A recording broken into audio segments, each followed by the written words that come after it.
Hello, my loves. Welcome back to Chemistry with Kismet Tarot. I am Monica, the Kismet Chemist. If you are new to my channel, welcome to the family. I am honored to have you. If you are returning, welcome back.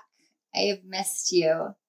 So I want to open with saying, first of all, I apologize if you guys can hear some background noise. I am going to try and edit out as much as I can. And kind of noise cancel as much as I can. But I do have the window open because, as most of you know, I am from North Dakota. And when it is wintertime, we don't open our windows. But when it is 50 degrees during the wintertime, we absolutely do every single time.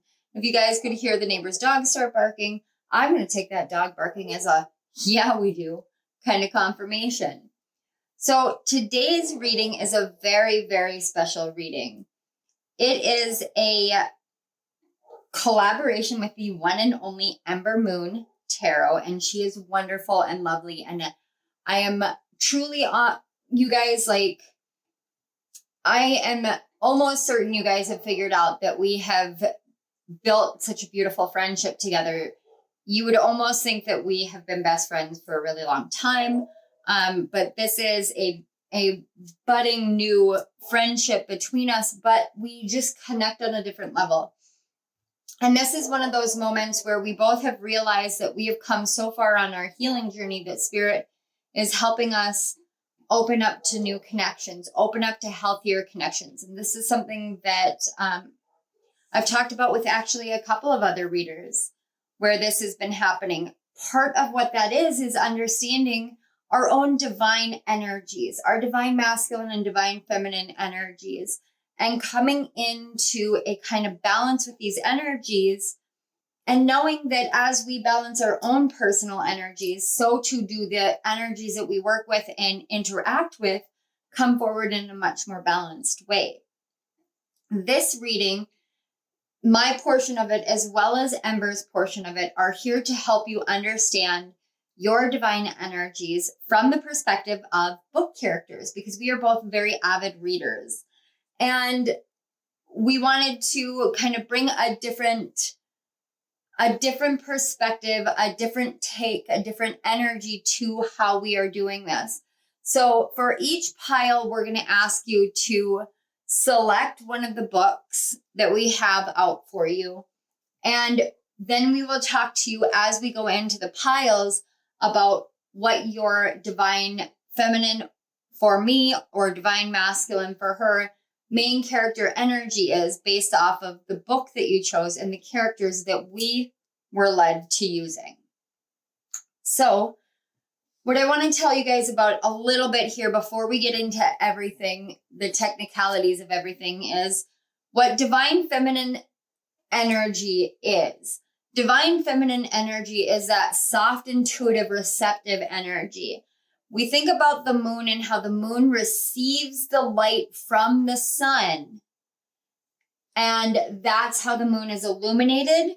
And that's why in many cases, the moon is the representation of divine feminine energy, because it teaches us about receiving in order to shine forth.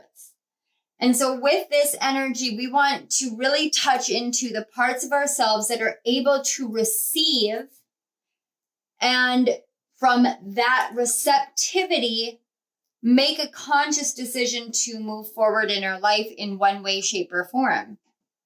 It's most of the time people think of the divine feminine as being the psychic versus the divine masculine as being the go-getter, action-oriented whatever. And in some ways, yes, but I think that all the energies are psychic in their own way. The divine feminine is kind of that background energy, the one that receives the messages and then gives direction and gives guidance forward. In this way, I want you guys to get in touch with your own inner divine feminine as we move forward. Now that we covered that kind of little educational fun part, I want to do the technical information. So as you guys can see, I have runes out again. These are not quite so much runes as they are symbols, and they are Reiki symbols. So we're working with traditional Usui Reiki as well as Karuniki Reiki symbols here today. And because of that, I am going to open up my channel of Reiki healing if you should choose to accept it. This is the intention that I set behind this, is to tap into the energies of both the collective overall energy as well as the individual energies of the symbols per pile in order to help these energies flow together in a much more harmonious, healing manner in your life. I also set the intention alongside that the energy will only go to those who accept it. So this is one of those where it's up to you whether you want to receive it or not. You do not have to. It is not a requirement. It doesn't take anything from me or anyone else if you choose not to. It doesn't take anything from me or anyone else if you choose to. It is all about your personal choice and your comfort level. So I did want to preface it with that. Now, for those of you who have followed my channel for a while, you know that I like to do themed readings. For my new subscribers, this is something that we do, and it kind of depends whether I'm going based off of zodiac months or if I am tapping into monthly energies. For this sake alone, this round, we're going based off of just December energies. And the reason for that is because with December energies, because of the change to the Gregorian calendar and the calendar system that we use, we look at December as the finality of any calendar year. Because of that, there is that conscious collective energy of this is a closing time, a time for ending of cycles, ending of patterns, ending of belief systems. This is the final time to wrap up that energy of 2022 within our lives on a collective level. And because of that, we know that we are about to go through an ending and a beginning cycle. And so that's going to be that kind of lingering energy throughout the month of December.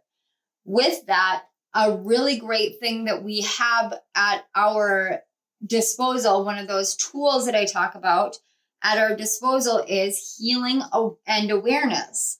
So as December comes to a close, so to do certain patterns of and behaviors, belief systems, anything like that are now coming to a close for us. It's kind of this beautiful gift that we often take for granted because we know that energy and time doesn't move the way that we think it does.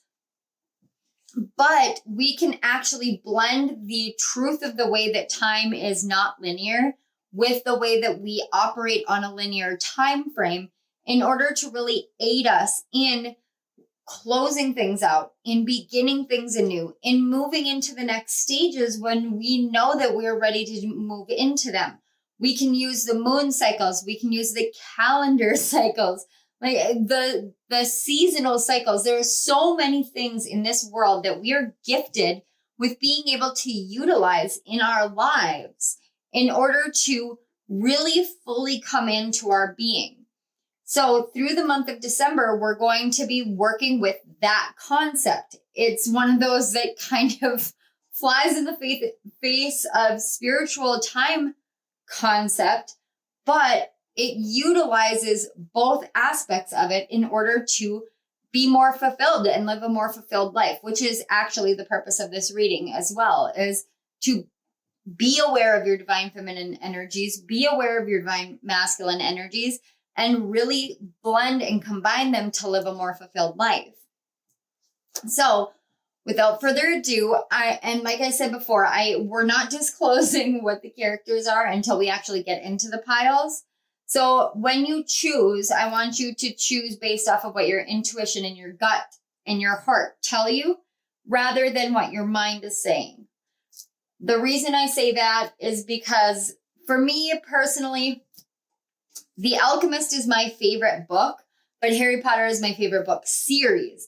Pride and Prejudice is my favorite romance novel, and The House of Night is my favorite supernatural paranormal series. Outside of magic in the context of like Harry Potter magic. So these are all favorites of mine, which means that if I were to choose a pile, I would seriously struggle with it because they're all favorites. So how do I choose? The reason I did this was because I want the energy to be about the intuitive pull. Allow yourself to receive the awareness of where you're meant to go. We are working with divine feminine energy. You want to receive the guidance, receive the revelations, receive the awareness. So in order to do that, you have to get out of your mind and out of the context of what you believe that you should do. And this goes to those who have this tradition of picking certain numbered piles as well. Really, really trust yourself on this one. Trust your inner guidance, trust your higher guidance, and let yourself choose what book and symbol combination feel correct for your main character or divine feminine main character energy. At the end of this reading, I want you guys to make sure that you go and check out Ember Moon. Ember Babe, I am so, so grateful for you doing this collaboration with me, for you being so open to my backward ways of thinking and crazy, like creative style in order for these readings to become a thing. And for the amount of time that we have spent talking about this, clarifying it, working with each other, and really building not just a beautiful working collaborative relationship, but also a beautiful loving friendship that is so blatantly honest. It actually is one of the most refreshing connections I've ever had in my life. So thank you so much, babe. I am so, so honored to be doing this with you. All right, my loves. So we have 4 piles, 4 books, 4 symbols here.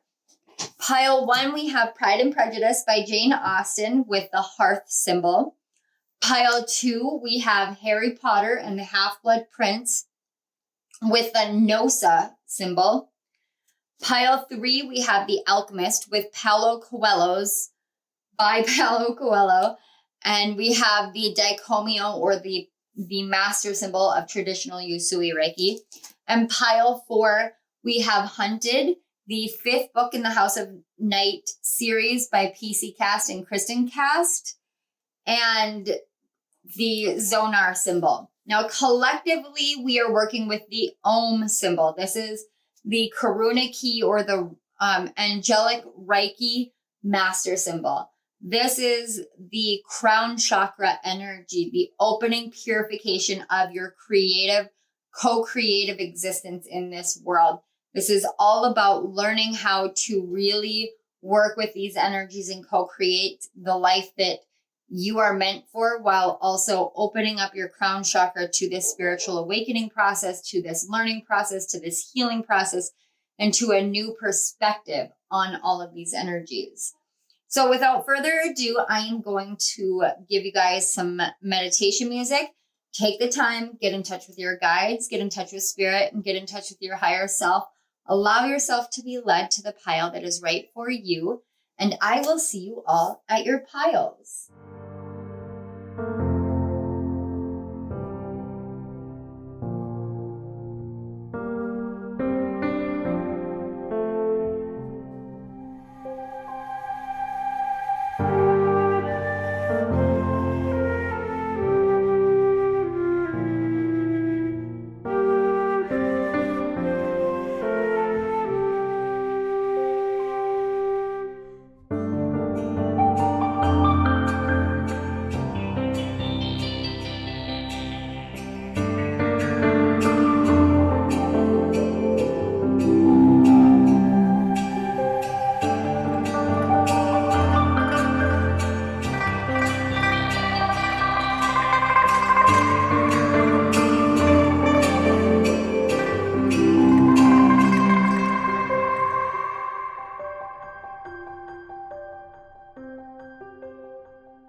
Hello, pile 1. If you chose Pride and Prejudice as well as the hearth room or the hearth stone, this is the message about your divine feminine main character energy.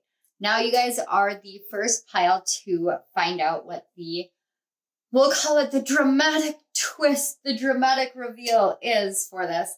And that is that all piles are being aimed at the divine feminine energy of masculine characters.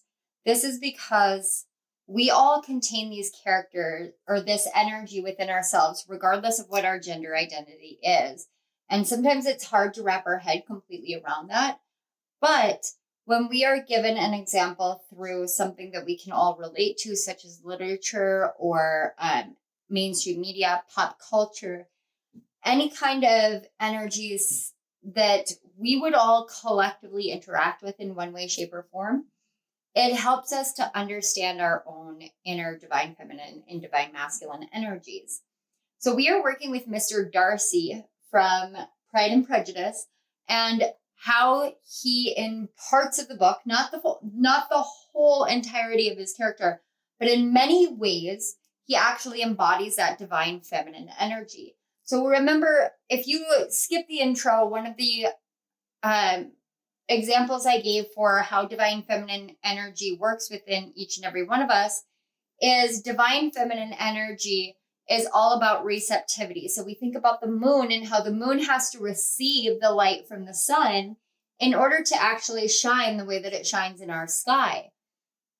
It's about receiving direction, receiving guidance, receiving illumination, and from that point, shining forward. Now, the core energy of your pile for Mr. Darcy is the card 43 with the Hand of Fatima. And I'm going to get into that a little bit. I do want you guys to know, like, when I shuffle and deal these cards, I don't know what's going to come up. I did pre-read the Hand of Fatima and I was like, oh my gosh, this is crazy accurate. And I love when that happens because it really helps to blend that energy so well. So with Mr. Darcy is the protagonist love interest of Elizabeth Bennet. And when they first meet, he like plain and simple, he's an ass. He's so standoffish and withdrawn, but he's very guarded. He's very protective of himself. He is kind of subject to the area that he's in. And in a lot of ways, because he spends a lot of time with his friend, I can't believe I'm drawing a blank on his friend. Oh my gosh.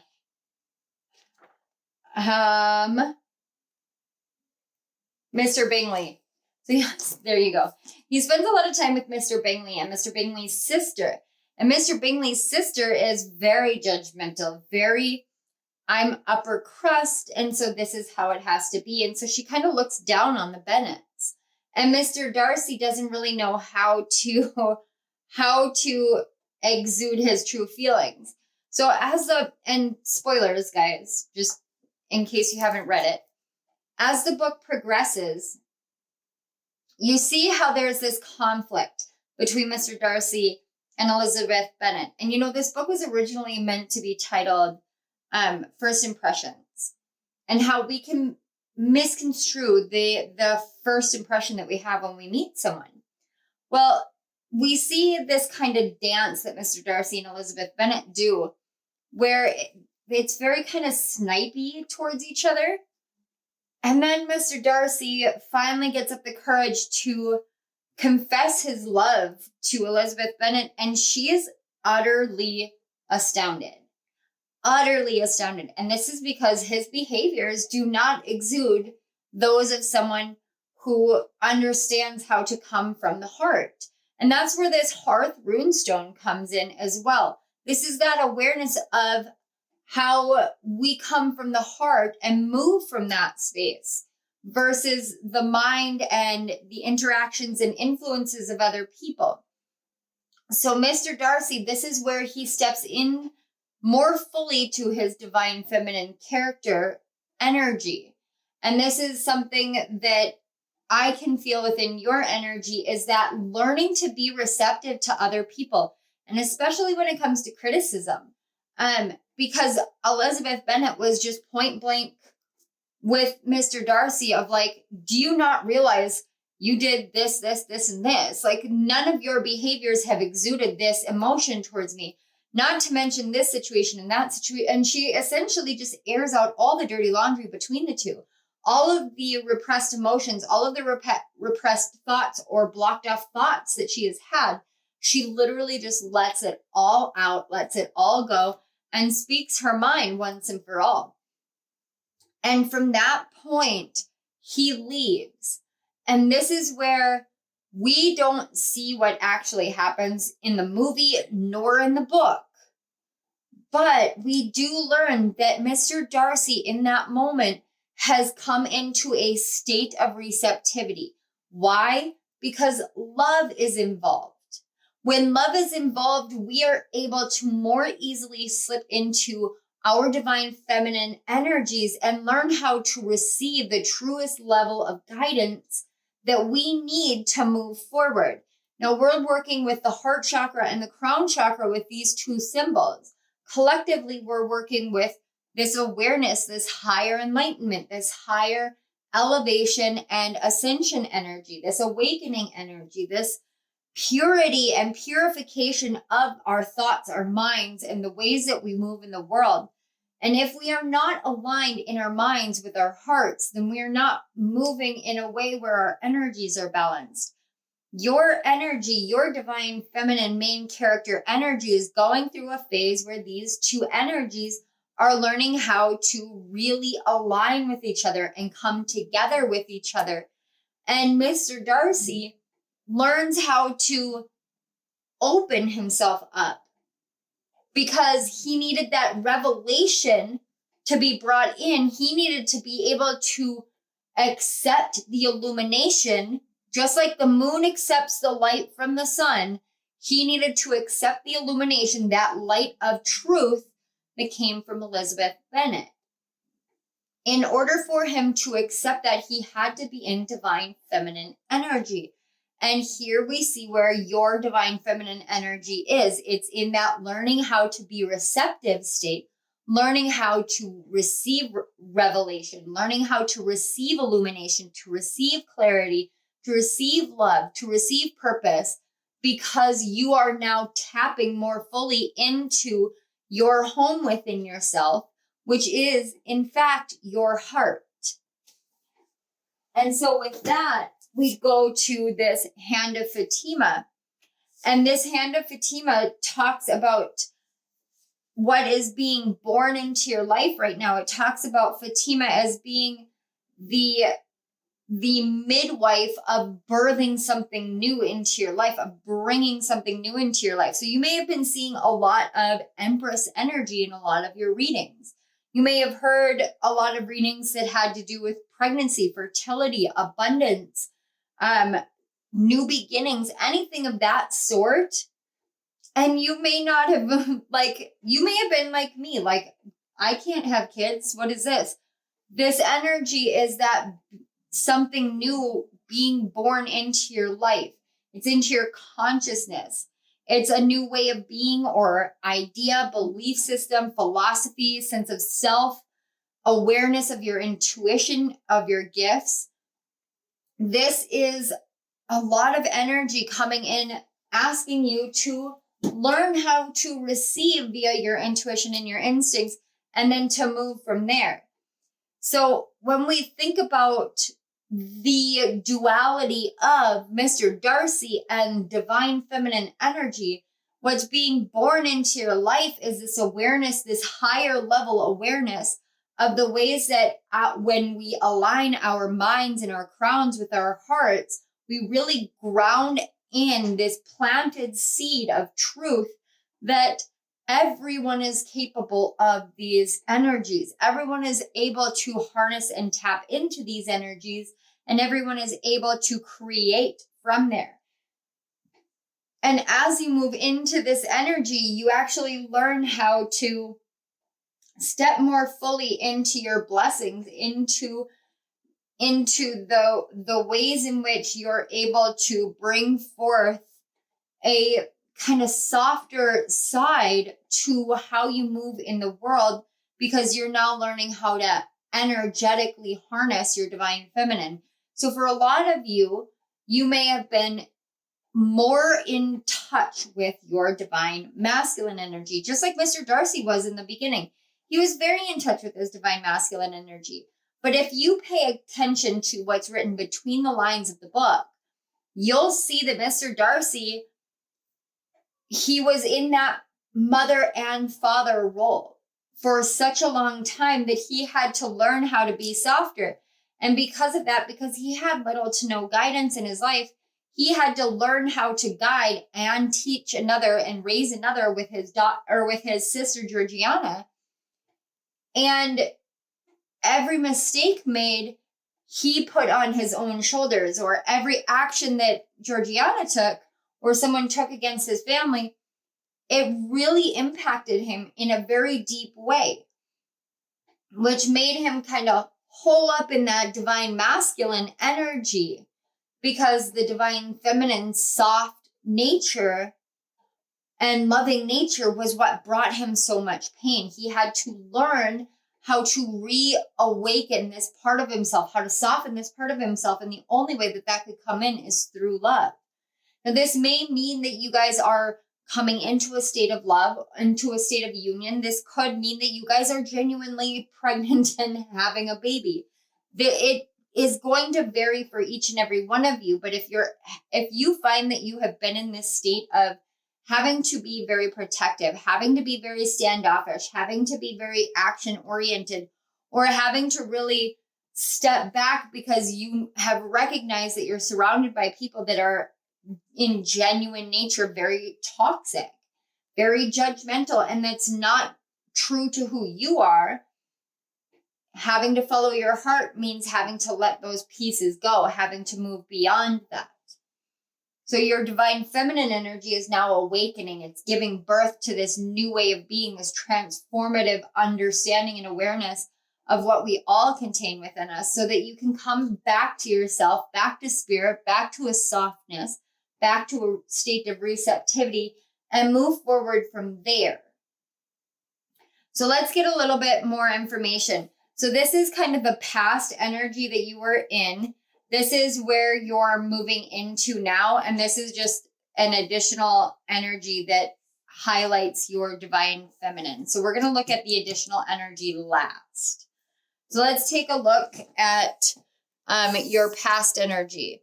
And I am going to read these as she this time. I know I normally don't, but this is about divine feminine energy. So not gender specific, but energy specific. So it says, Jenna, she who calms, stillness, purity, and quiet. And that's so funny because that really is true to Mr. Darcy's nature. He's very quiet. He's very withdrawn. And when he speaks, sometimes he doesn't realize what he says. And that actually is how he gets into a lot of trouble. It's like this lack of wisdom, this lack of awareness. It's because he's not looking at the wisdom that is available, but he's saying the things that he thinks he needs to say, partly because he's afraid of getting hurt again. The other part is because he thinks that that's what's expected of him as a man. So that's understandable. And then we have 22, the heart. Louise Odier, I don't know necessarily Rose, but it's the heart. And then we have 27, exchanging gifts. And look how these are pink. It's this awareness and this purification of your higher heart chakra. So in the past, what was going on was you were going through this stage of really being withdrawn in your cave, learning this wisdom of how to open your heart and exchange the love that you have in equality rather than in an imbalanced state. Now that goes again back to Mr. Darcy, who had to learn how to exchange from the heart rather than from the mind. And what that took was him being still, him being quiet, and him hearing what Elizabeth Bennet had to say. It's not always easy, especially when you are in love with someone, or you are, like, for instance, for me, it's not easy for me to adjust my reading to what Spirit says when I have this formula set up and I'm like, oh, I love the way that I do these things. And Spirit's like, okay, let's shake things up a bit. And I'm like, why? Like, no, can we do this my way? But I understand why these things come in now, because it does truly touch into other people's energies in a completely different way when I work the way that Spirit leads me to work. So sometimes we have to learn how to open ourselves up to something even greater, even grander, because our hearts are opening. This could actually be surrounding love for some of you. I don't want to negate it. And I know that Spirit has really been coming in really strongly with me in that energy with this channel. So some of you may really be working on that heart chakra so that you can open yourself back up to love. And Mr. Darcy genuinely had to do that. He lost his father. He lost his mother. He watched his absolute best friend, who he considered to be just like a brother, really swindle and hurt his little sister. This young girl he was meant to protect, meant to raise, meant to nurture and grow, because they didn't have parents to do so. So it fell on his shoulders. And she was essentially duped. She was duped and harmed. And he realized in a lot of ways that he was carrying things that he could have shared. If he had shared those parts of himself, those things that made him so standoffish, those things that made him so closed off, if he had been honest from the start, he wouldn't have found himself confessing love to someone who couldn't stand him and believed that he couldn't stand her. And so when he, confessed his love, it probably would have gone a whole lot better the first time. Be that as it may, what happened was he had to receive that awareness, that revelation. He had to receive it within his heart. And when we talk about exchanging gifts, we have to be able to receive. We have to be able to sit in a kind of sense of quiet within and receive what we're being gifted with, even if it feels painful, even if it feels like it's cutting us straight to the bone. What it's doing is purifying a part of us that we have been disconnected from. So let's look at where you're headed now. So we have, I am not even going to try and read that. I'll just move it up for you. It says, she who battles, justice, fierce, and commitment. I know exactly where this is going. And then we have the card 44 with the seeker, Mrs. Robert Perry Rose. Okay, look, and we've got 22 and 44. So we do have a lot of master numbers coming up and doubled numbers. But 43 to 44 as well, we're looking at progression energy. And then we have the card 9 with Treasure Island. Both of these cards are 9. So this, if you missed my intro, I do want to mention the fact that, well, I suppose I should have started with the whole, like, I'm channeling Reiki during this, and you can choose whether you want to accept the Reiki or not. There is that. But we are working with that end of the year energy, that closing energy. And 9s are all about that getting to the end stage of something. So what this is showing me is, as you learn how to purify your heart, purify your higher heart chakra, and really work on that equal exchange of energy, which requires you to be receptive, you start learning how to commit to seeking the gifts and the blessings that you have within your own life and how you can share those openly with others. Now, in this way, we're going back to Mr. Darcy. So Mr. Darcy, in this case, we think about Mr. Darcy with, is it Fitzwilliams? I can't remember his name. See, this is the thing. I keep forgetting who they were. Mr. Wickham. That's right. The dreaded Mr. Wickham. this Abanolaka, that could be her name. I said I wasn't going to read it, and then I did it. She who battles Mr. Darcy, the core energy between what this need, like one of the energies or one of the storylines that needed his openness, his honesty to have been able to be circumvented was him speaking up about Mr. Wickham. Now, Mr. Wickham was at one point one of his best friends. He actually considered him very much to be a brother, but he saw Mr. Wickham try and essentially dupe his father. And then because Mr. Wickham didn't inherit what he thought he would when Mr. Darcy's father passed away, he went after Georgiana, Mr. Darcy's little sister. And he convinced her at a very young age that he loved her, that he wanted to spend his life with her. And it was all a ruse to get her inheritance. It was about money. But Mr. Wickham came in and started wooing Elizabeth Bennet. And he did this in front of Mr. Darcy. And Mr. Darcy was keeping his mouth shut out of a sense of decency. But it came off as though he was brutish and judgmental and cruel and mean. What he did was he essentially held himself and his truth back from being shared, which would have opened up that equal exchange. When he confessed to Elizabeth, one of the things that she mentions to him is that, well, what about Mr. Wickham and how you were with this? What he did was he went home and he wrote a letter and he explained the whole situation. In that way, you can see he really struggles with speaking up for himself, speaking about how he feels, and being able to be open and honest and vulnerable in that way.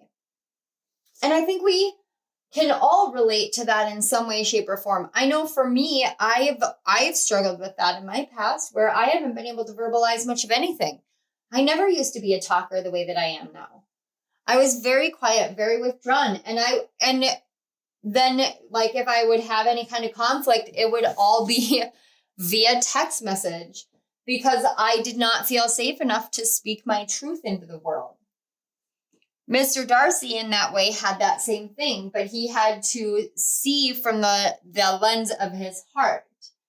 And after that, he realized that through his actions of not being honest, it actually ended up leaving Elizabeth Bennet's little sister in the same situation as Mr. Darcy's little sister. Only this time they ended up getting married, Mr. Wickham and Elizabeth Bennet's little sister. And it was something that awoke this awareness within Mr. Darcy that he had the capability of harnessing this new level of revelation and insight to help aid someone else's situation. This is where Mr. Darcy starts bringing in his divine masculine energies in this beautiful balance.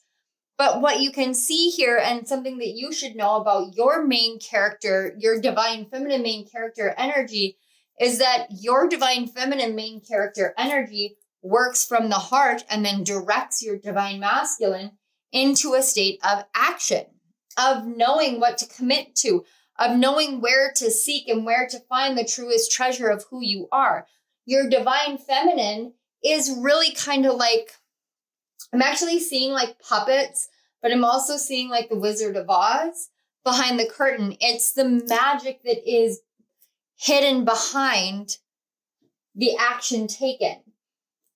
Your divine feminine main character energy is so much like Mr. Darcy in this case, where it took this heart-centered opening before you could understand how to move forward in your life, how to let this new way of being be birthed into existence.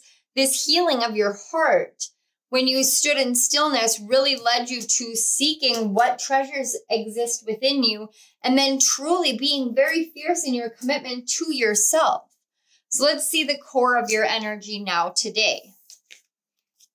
We have Khadijah, the mother of believers. I am spiritually and financially abundant. I provide heaven and earth for myself. See, this is such a beautiful thing because this is telling me that you are really coming into this state of beautiful balance, because if she's providing heaven and earth for herself, then she knows that she is capable of being receptive and moving from that state, taking that energy of receiving the light, just like the moon receives the light of the sun, and then shining that out, illuminating things and truths and awarenesses, and doing this in a beautiful exchange, in a committed energy of seeking what is the true nature of each and every one of us, and of what our abundant natures are out in the world. Your divine feminine energy in this way is very, very strong, very capable, and she knows what her worth is.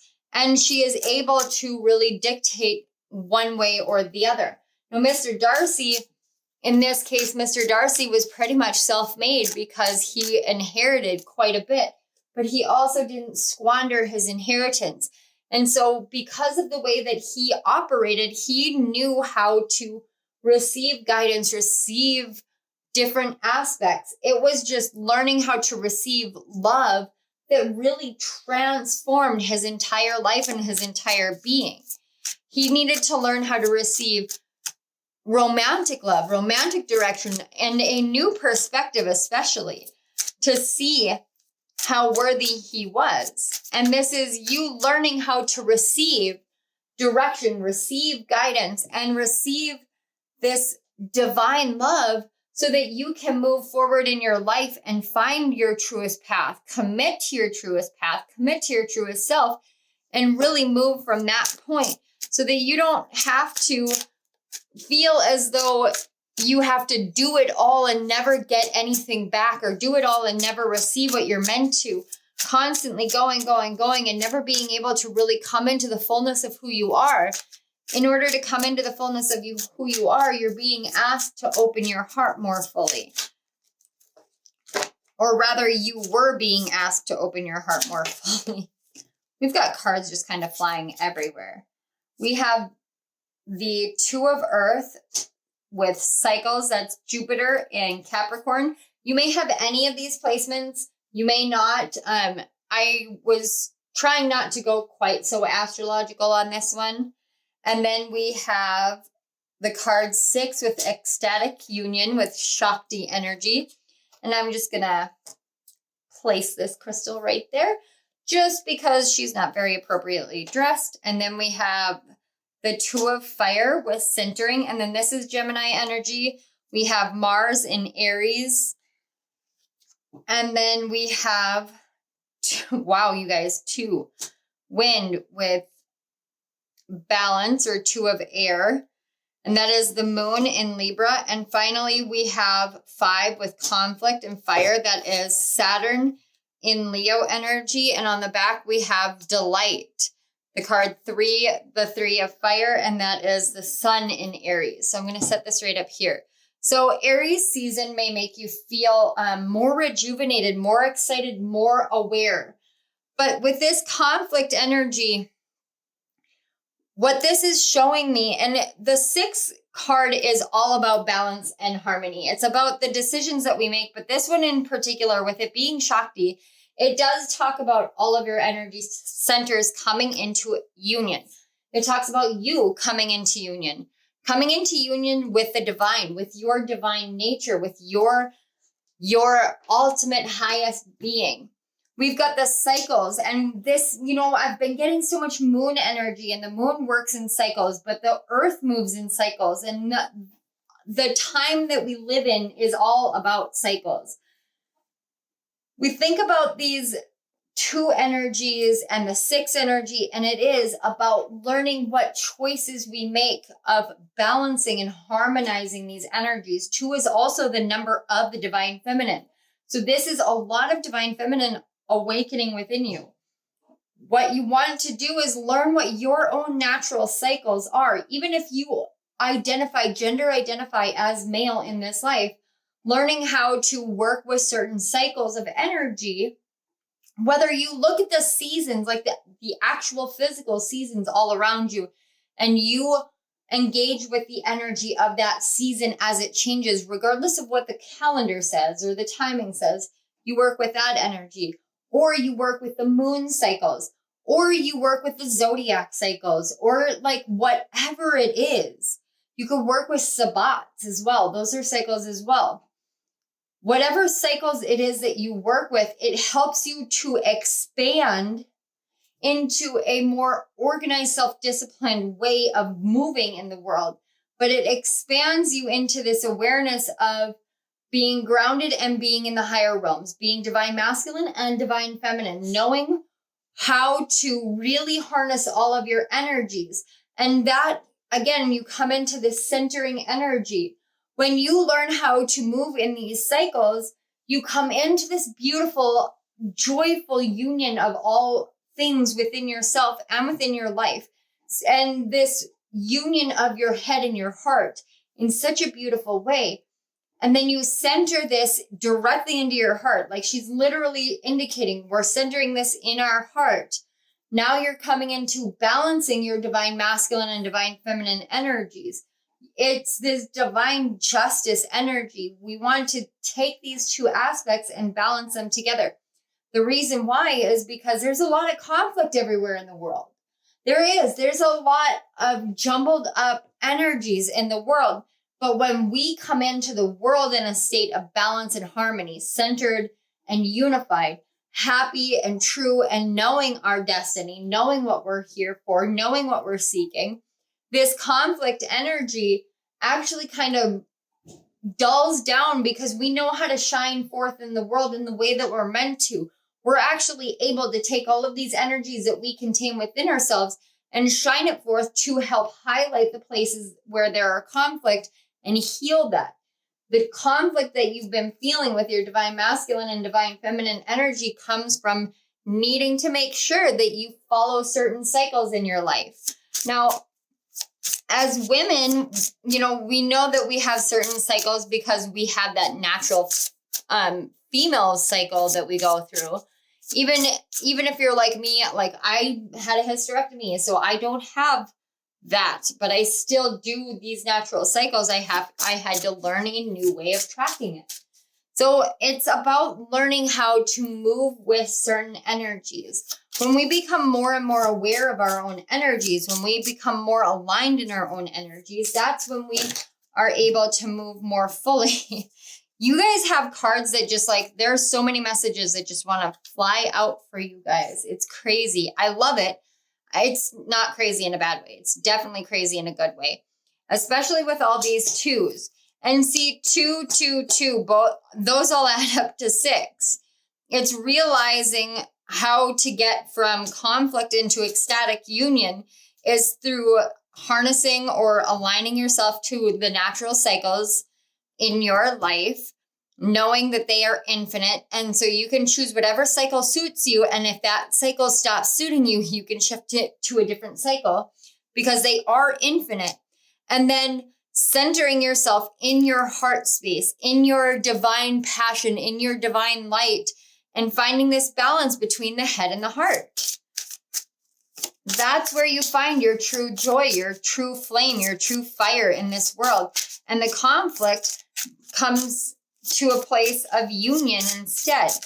You no longer feel as though you're battling your own inner demons because you have harnessed them, settled them, aligned them. We've got the card 29 with star. Hard times are over. Looking forward to an abundance of happiness, enthusiasm, and positivity. Again, we've got stars. So this may be about zodiac cycles, might be really good for you, or moon cycles might be really good for you to follow.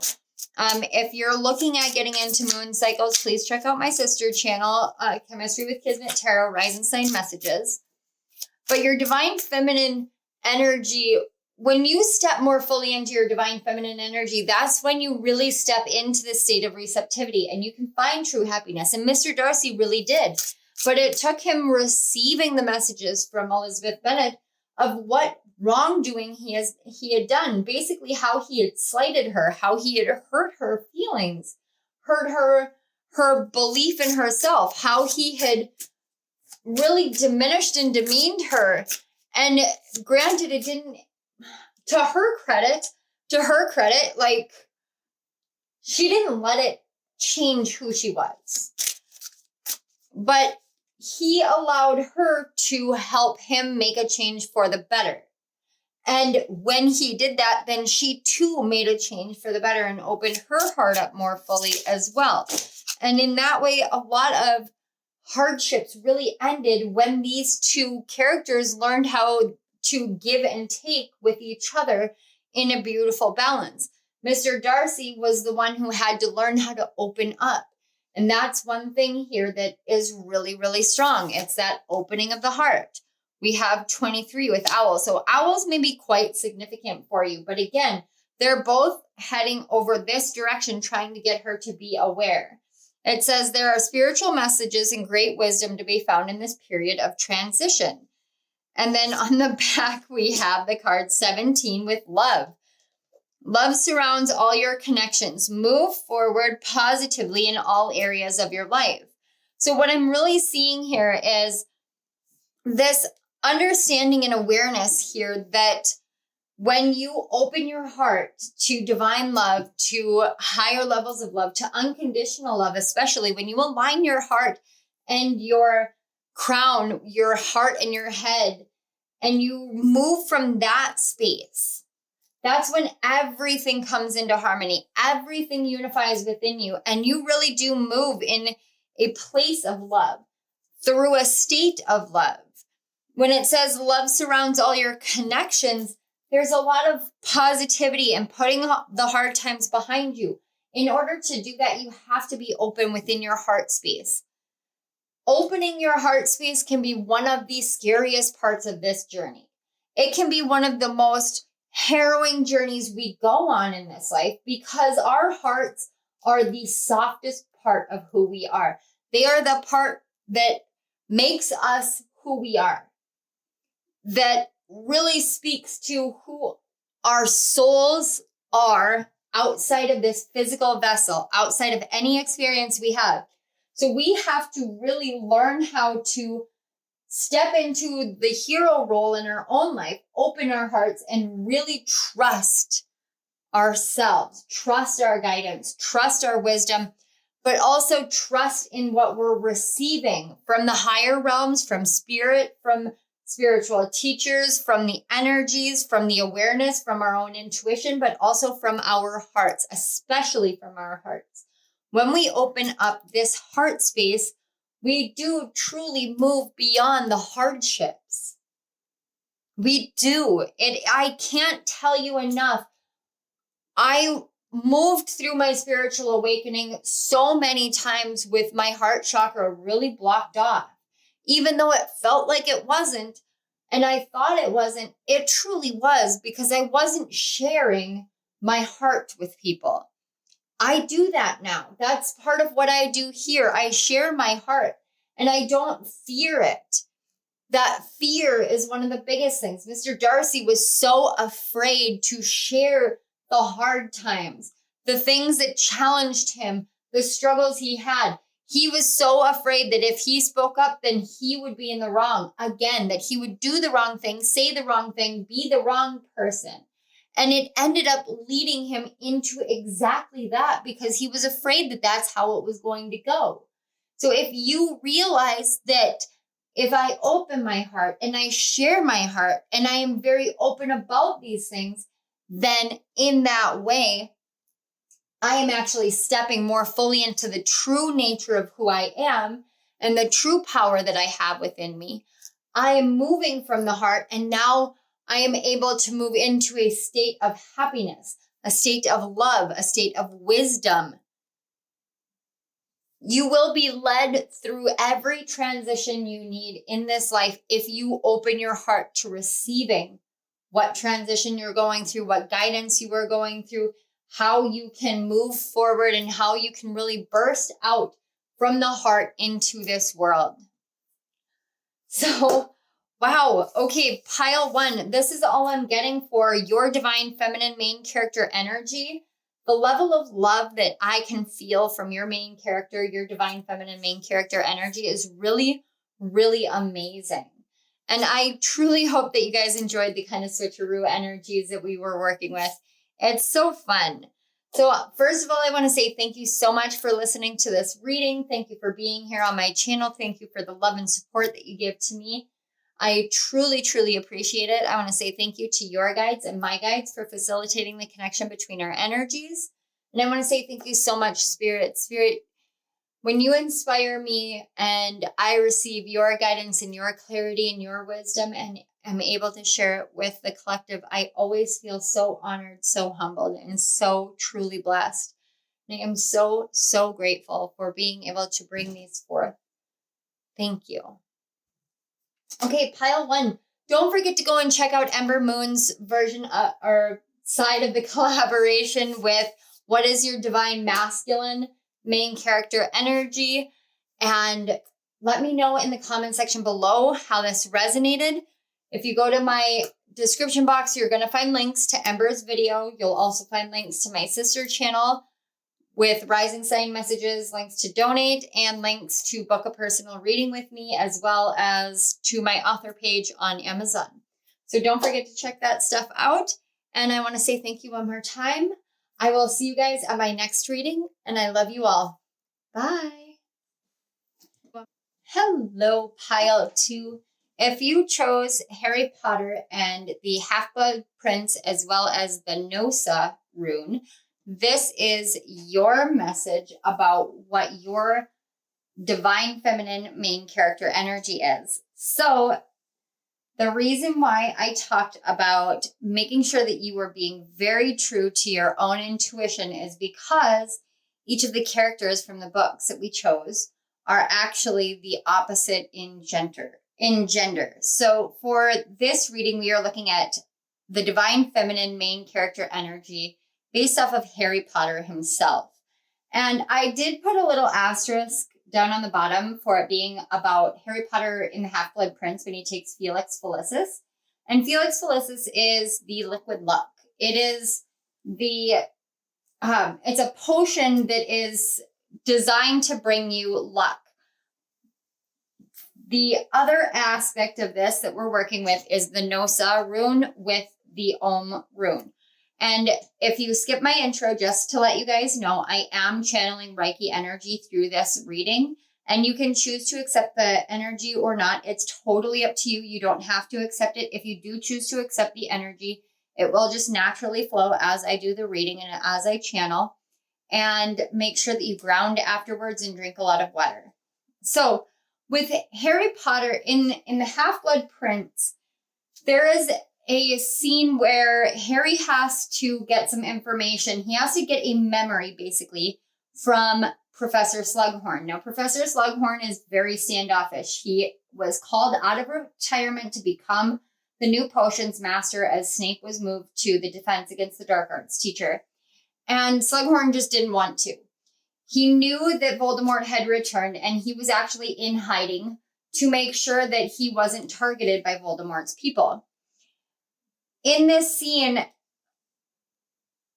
Harry actually is, he's basically contracted by Professor Dumbledore to go and fetch a memory from Professor Slughorn. But the first time that he approaches it, Professor Slughorn starts catching on a lot faster than you would think he would, because he acts kind of like a bumbling fool. You know, he's a very smart man, even though he doesn't necessarily portray that all the time. But he does catch on to what the premise of what Dumbledore has asked Harry to do, or what Harry is asking. And there's a deep level of shame there. So he hides himself away. So what Harry has to do is find a creative way to bring this about. Now, the Nosa rune talks about creativity. It has a multitude of different meanings and different purposes. But to me, every time I touch into this rune and into the energy, it's all about the cyclical nature and the core energy of our own individual creativity. When we're working with the Nosa alongside of the Om rune, the master angelic rune, this is about learning our own mastery over the creative process within our lives, learning how we can find the results that we are seeking by getting creative in the ways that we do things. For instance, this reading itself is a very creative, inspirational moment in my life where I was like, well, what if we approached the energies using the opposite of the gender, so that it helps other people to understand that we all contain these energies. And when you can see it, the energy of the opposite gender being personified, it really does help you understand how we harness all these energies within us. So the divine feminine is about being receptive, being aware of the intuition, and allowing that intuition to really lead you forward in your life. It is a very creative process in and of itself, but it requires you to be very open within your crown chakra, very open, aware, and in tune. It requires you to really release your inhibitions. And the core energy that we're working with is this 42 Dance of the Divine Feminine, which does talk about releasing things in order to really move in flow within the divine feminine energy. And I thought that was such a beautiful, perfect card to have popped out when we're talking about your divine feminine main character energy. This is literally like you're learning how to move to completely and utterly embody the divine feminine energy. Now, going back to Harry Potter with his Felix Felicis, he needed that memory from Professor Slughorn. And because of Professor Slughorn's emotional attachment surrounding this memory and his feeling of being to blame for a lot of what happened with the Dark Lord, it was very hard for Harry to get Slughorn to consciously give him the memory. So Harry had this inspirational moment, which he was going to take Felix Felicis. And he does. And as he's doing this, he suddenly knows what to do. And it's like Ron and Hermione are like, no, you have to go see Professor Slughorn. And he goes, no, I have to go see Harry. I have to go see Hagrid right now. And it's that moment that you are able to start seeing how releasing your inhibitions, releasing the mentality surrounding what you do, and allowing your intuition to just be like, okay, you need to go here. You need to do this. You need to go here. You need to do this. And following that really leads you on the path to getting the ultimate purpose. So Harry Potter's ultimate purpose in doing all of this was to retrieve the memory that Professor Slughorn had. In order to retrieve that memory, he had to find his way to doing that. Now, I can't lie. It is a very funny scene to watch in the movie. If you watch it in the movie, it's not quite as expressive in the book as it is in the movie, because, you know, it's hard to kind of portray that essence. But as Harry is doing a lot of different things, all the things that used to hang him up mentally on that journey, really, it kind of just got wiped away by the power of the potion. And this is about the power of surrendering to the divine feminine energy, surrendering to that intuitive knowing, that intuitive awareness that we all contain within ourselves, and allowing it to lead us forward. So your main character energy within this divine feminine is learning really, it's really empowered and coming into this dance of how to move and how to flow and how to just surrender, utterly surrender, so that the best action that you can take at any given point in time is non-action until you know where to go. And not trying to logic your way into movement, not trying to reason your way into movement. A lot of the times when we think about dancing, especially with this dance of the divine feminine, when we think about dancing, it's not about what, like, let me do this, this, this, and this because it matches what the words say. It's about letting the music be embodied by your emotions. It's allowing yourself to really surrender to the flow of everything without overthinking it, without being like, okay, but this and this and this and this. It's knowing that you and the music are one and the same, and your body is meant to flow with the music without the mind getting in the way. So as you come more into this awareness that you can embody the divine feminine in your life, and as you embody the divine feminine, the creative nature of expression within you starts coming forward in everything that you do. Every action you take, every reaction that you have becomes this living, moving dance of divine feminine receptive energy, where you just simply move with the way that the universe is telling you how to move. And this is a really beautiful energy for you to be embodying at this time, because I feel as though this is something that you're only slightly becoming aware of. It's kind of like coming out of a haze, which makes perfect sense, because with Harry Potter taking Felix Felicis, it was a lot like, especially in the movie, it was a lot like he was drunk. But he had to be in that state of abandon, of surrender.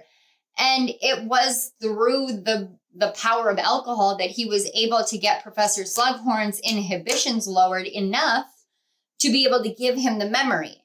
And in the past, that would have been something that Harry was like, oh my gosh, am I doing the wrong thing? I should feel guilty about this, so and whatever, because he's kind of taking advantage.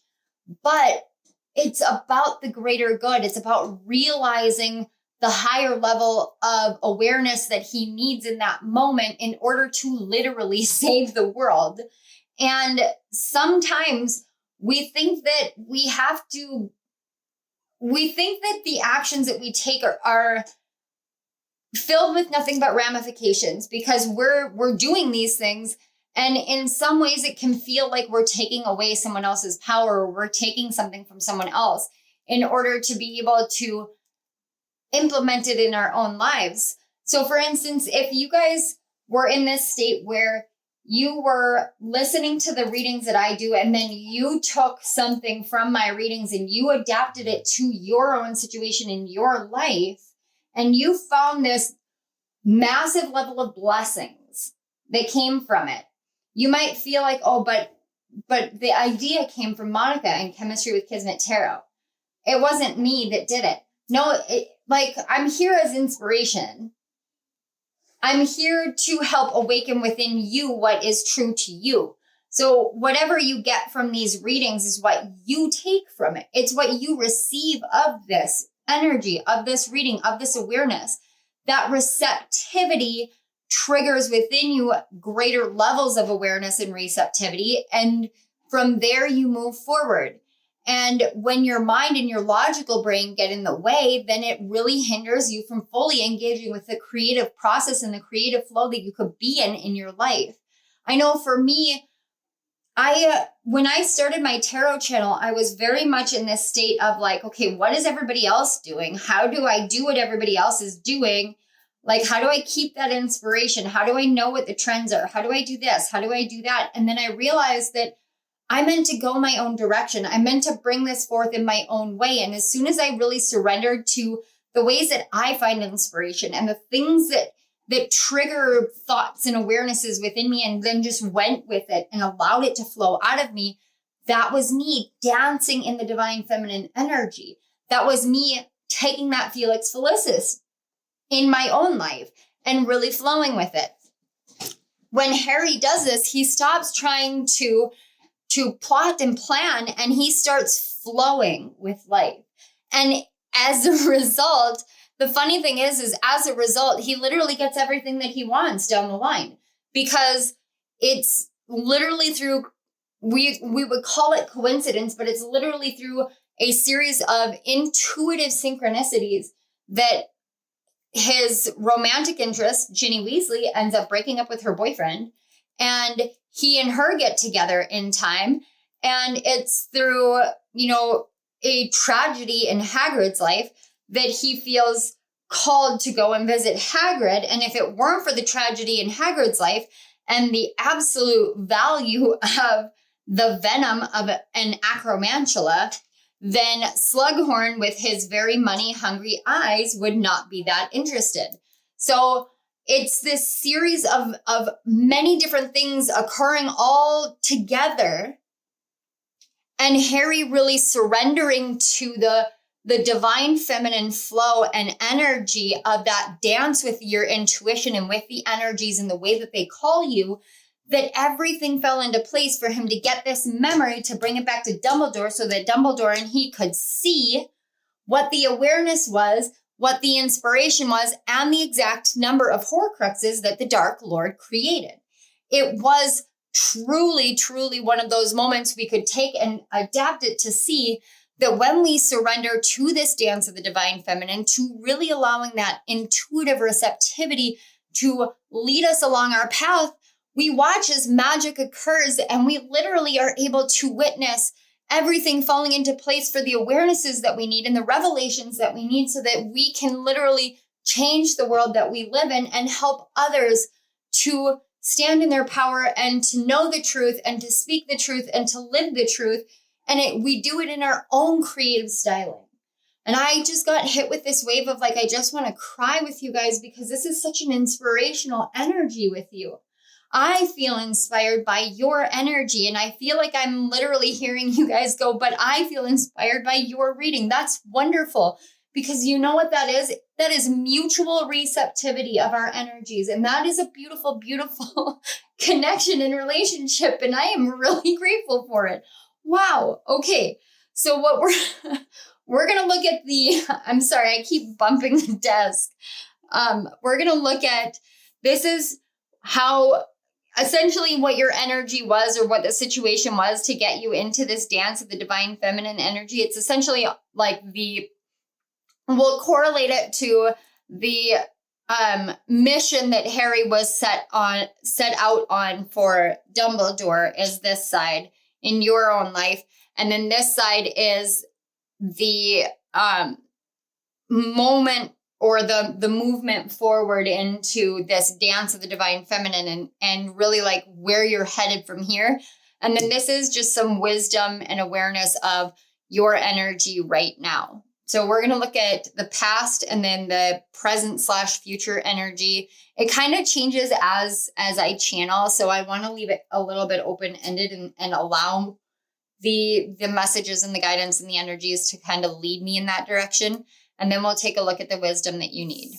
So, and with these cards, this is the Eloquy deck. I am going to read them as she, who, because we are looking at the divine feminine. It is not gender specific. It is energy specific.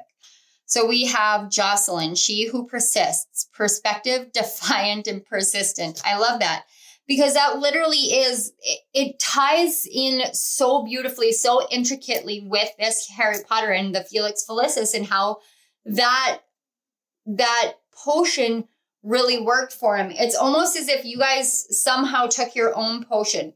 And I don't know necessarily that you guys did that, but it was just, some of you may have done something in a meditation that actually lowered your inhibitions. It kind of got you more in touch with this energy. There's actually a meditation that I do, and I can't remember what it is. I can't remember who made it off the top of my head, but it's about like meeting your intuition.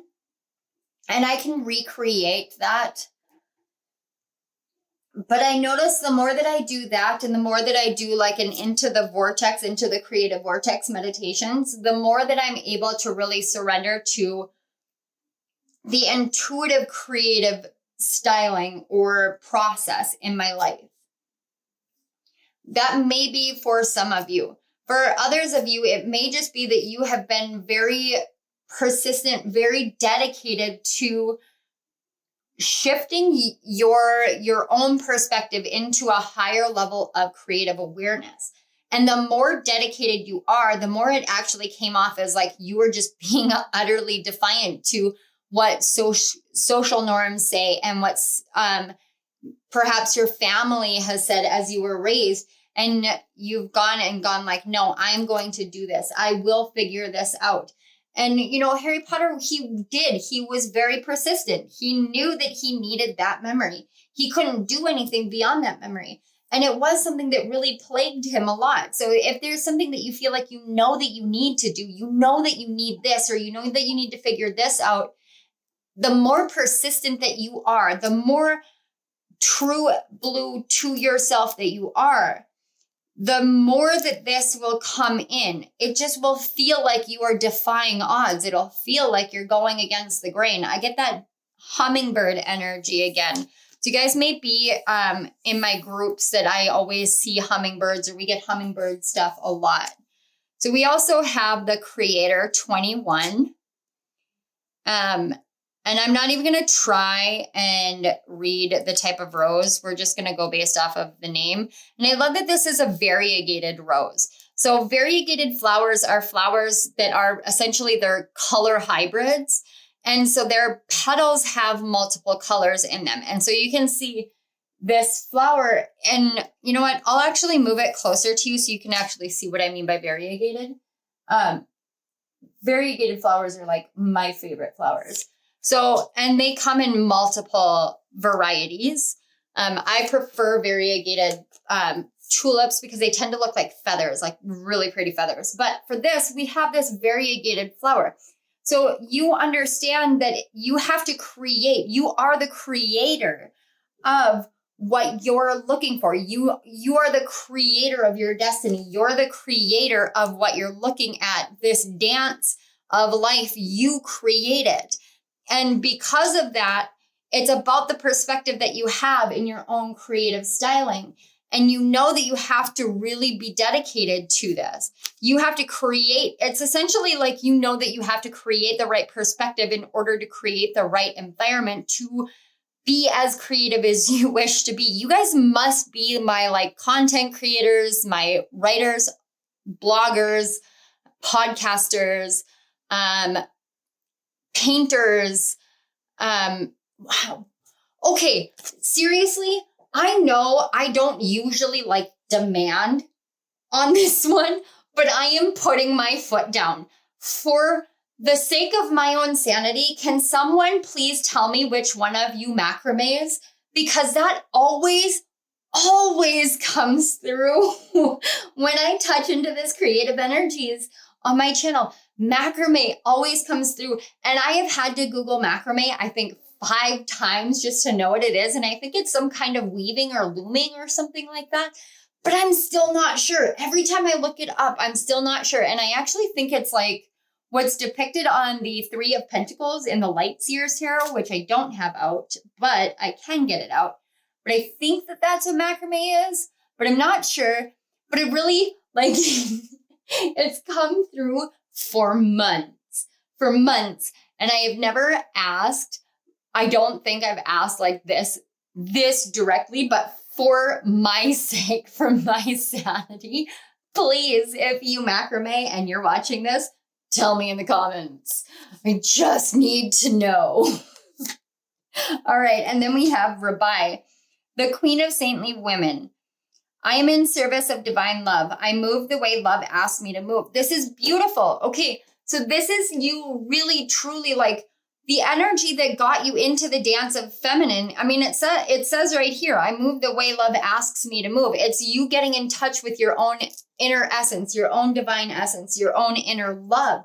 Love of self, love of spirit, love of creation, love of creativity. Let me get that.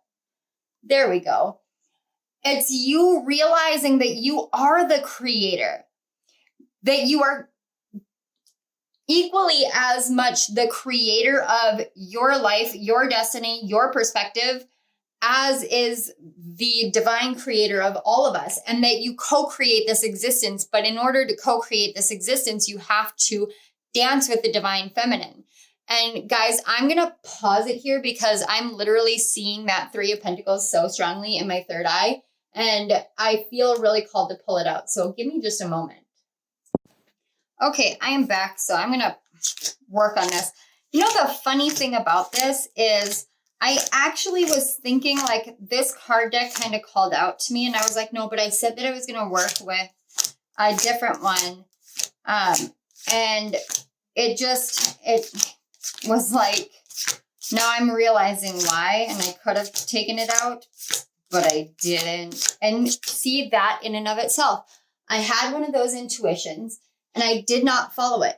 And that happens at times. Like we get to that point at times. But you guys are learning how to really not negate what your intuition tells you. Not anymore. It's, oh, now I know why. Okay. Because of what this is. It's not just about macrame because it does look like she's, well, see, I don't know what they're doing here, whether it's looming or weaving or whatever, but I know she's knitting here because I can see the knitting needles. But what this is it's literally like your divine masculine, your divine feminine, and your inner child are learning how to work together. In that way, you're learning that you are literally the creator of your existence. You've been very, very, this persistent card is so, it's just screaming. It's like you've been so dedicated, so consistent with what you're here to do, what you're here to create. And because of that, you know that you have to have these energies in alignment. You have to know these energies within you and really work with them in the fullness of what you're meant to work with them as.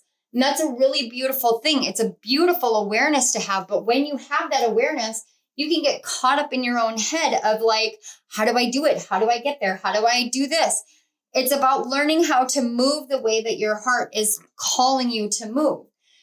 When you move that way, you become the creator. But if you consistently stay defiant of that energy, it's hard to step into the dance. So it feels like you have had to learn a lot of balance and a lot of harmonizing within yourself, which is really very beautiful. And I want you guys to know that. So let's see this, kind of foreshadow energy, present, future kind of energy. We have she who enfolds, etriante, I think. Suave, embrace, and self-care. Okay, we're going to get the other two first.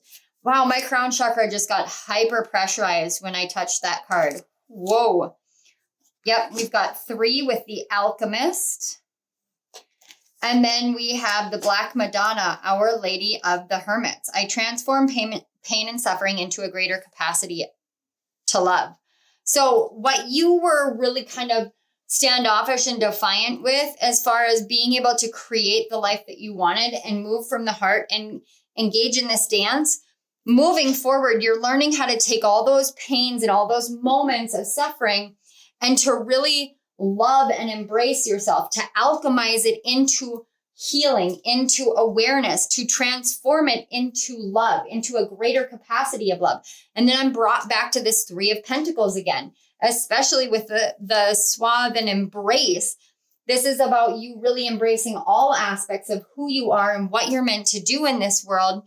And literally saying, I understand that I've been through this pain and this suffering. And I understand that there was this defiance within me to really truly step into the flow of the divine feminine energies because of this, and this. Like anything that was a mental construct and whatever it was within your mentality or your energy field that was really holding you up, making you feel as though you couldn't move forward in the way that you were meant to move forward. Maybe it was a lack or feeling as though you weren't abundant enough or feeling as though you didn't have the support. It could be something from your family line. Many of these things, but it's learning how to take care of yourself in the ways that a mother and father would have taken care of you. It's like you've been reparenting yourself. And as you reparent yourself, that defiance turns into persistence, turns into love, turns into the dance and the flow of life and love and energy so that you no longer are there and you're actually coming forward. And I feel with this a lot is that you're coming forward and you're teaching others how to do this.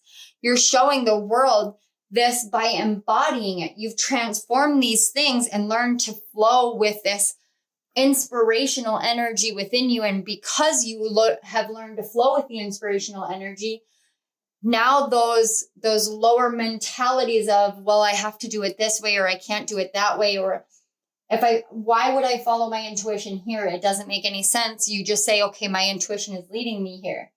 So Spirit actually is showing me something that I experienced this past summer. I went to Florida and my plane was delayed in Minneapolis. And so when I got to Georgia, when I got to Atlanta, my plane, my connecting flight had already hit the tarmac. I literally got there like 5 minutes before takeoff time and they had just closed the doors. And so I was like, okay, what do I do? In the past, this is something where I would have gone full force into my divine masculine energy. I would have I would have thrown a fit. I would have put my foot down. I would have tried to control everything. I would have demanded that they bring the pilot back. I would have gone into a state of utter anxiety. It wouldn't have been something I could control. because it was the first time I've traveled alone since 2016. And even that was just baby traveling to me. It was the first time I was ever in this area. It was the first time I was in Atlanta. I was trapped there overnight and I didn't know what to do, except that they explained it. Like the airline explained it. Like if you get trapped, if like caught up, we're going to give you a hotel room. We'll give you transportation, yada, yada, yada. We'll get you a connecting flight. So great. Awesome. That worked. You know, I had everything. I called David and I was explaining this to him. And he and my mother-in-law were so impressed by me, so proud of me, because they both know that 3 years ago, me would have been freaking out, like hyperventilating bad. It would have been a horrible situation for me 3 years ago. But this time I told them, I said, you know what? Something that I've learned is when things like this happen, against all odds, I still made it to my gate before my flight was meant to take off. They called them and told them I was coming because I went down the wrong hallway. Like everything was aligned for me to be able to get on that plane, for them to hold it and me to get there. Except it was not divinely meant to be. Instead, I said, every time these things happen, there has to be a divine reason. There has to be a divine plan, destiny, whatever it is. So I had a layover overnight in Atlanta. I stayed in a hotel. I was shuttled there and back. I met someone who radically changed my view of a lot of things. We became friends, like airport friends. Granted, like, you know, I don't talk to her anymore. She was a wonderful, wonderful woman. Like, I have nothing but respect and love for her because she literally was a friend to me. When I was traveling alone, like I explained to her, like I don't do this, but she took a deep interest in what I do here professionally. And it was very inspiring for me, so much so that she ended up in my Chiron retrograde guidebook. And it was a lesson that I was learning in order to be able to teach others in that book. Had I not surrendered to it, I may have caught a different shuttle. I may have landed at a different or at a different hotel. I considered staying at the airport just in case. Like there was a multitude of different things I had considered. But what I did was remind myself that this entire trip was divinely guided, divinely inspired, and divinely led. And therefore I surrendered utterly to it. And in doing so, I was able to really love this journey that I was on and the experiences I was having, taking all those things that would have normally caused me a lot of fear and panic and anxiety and transform it. This is the reason I'm telling you this, is because this is what you're learning to do as you surrender more and more. You surrender to a higher power. You surrender to your divine feminine energies. And instead of trying to fix everything the way that Harry Potter can sometimes do, and land himself in hot water, you drank the Felix Felicis potion and you said, okay, lead me, guide me, teach me, show me what I need to do, tell me what I need to do. And you just surrendered to that creative energy. And that's beautiful because it's life changing. It is perception changing, life altering, everything. And that makes you incredibly powerful in this life. So let's take a look at the wisdom that you need right now. We have the card 5 and orphaned. Yeah, see, this is what I said. This is so crazy. I did not look at these, I promise. But it's literally this energy of you reparenting yourself. It's knowing that you can do these things without having to have that divine parenting energy with you. That guidance that you feel like you need.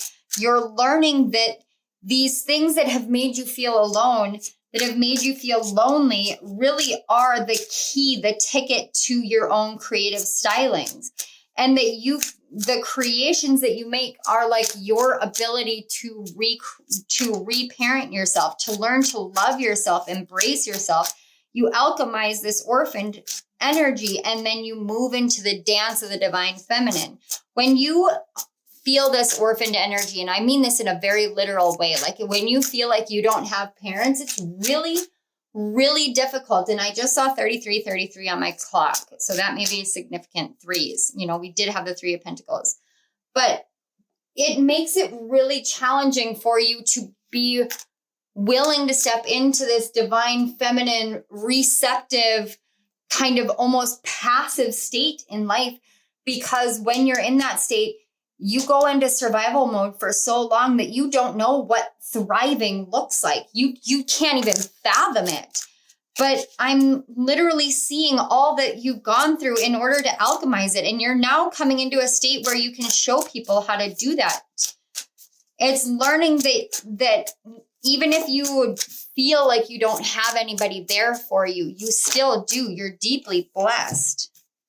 Oh, literally 5 cards, and that's all I wanted. And we are going to take them. So we have Athena with the Chariot. Yeah, that's that success, that wisdom of knowing what to fight for, when to move, when to stay. You're learning this. It's learning to blend these energies, and that's Cancerian energy. And Cancer rules the 4th house in the astrology charts, and that is about your roots, your ancestry. It's about where you come from. And learning how to blend where you came from with who you are now, with the lessons that you've learned, and how you can move forward from there. It's a really beautiful thing. And then we have Earth, the 4 of Earth with boundaries. That's the Sun in Capricorn. Fire, 4, the 4 of Fire with completion. I mean, 4s are clearly significant with you guys, 3s and 4s.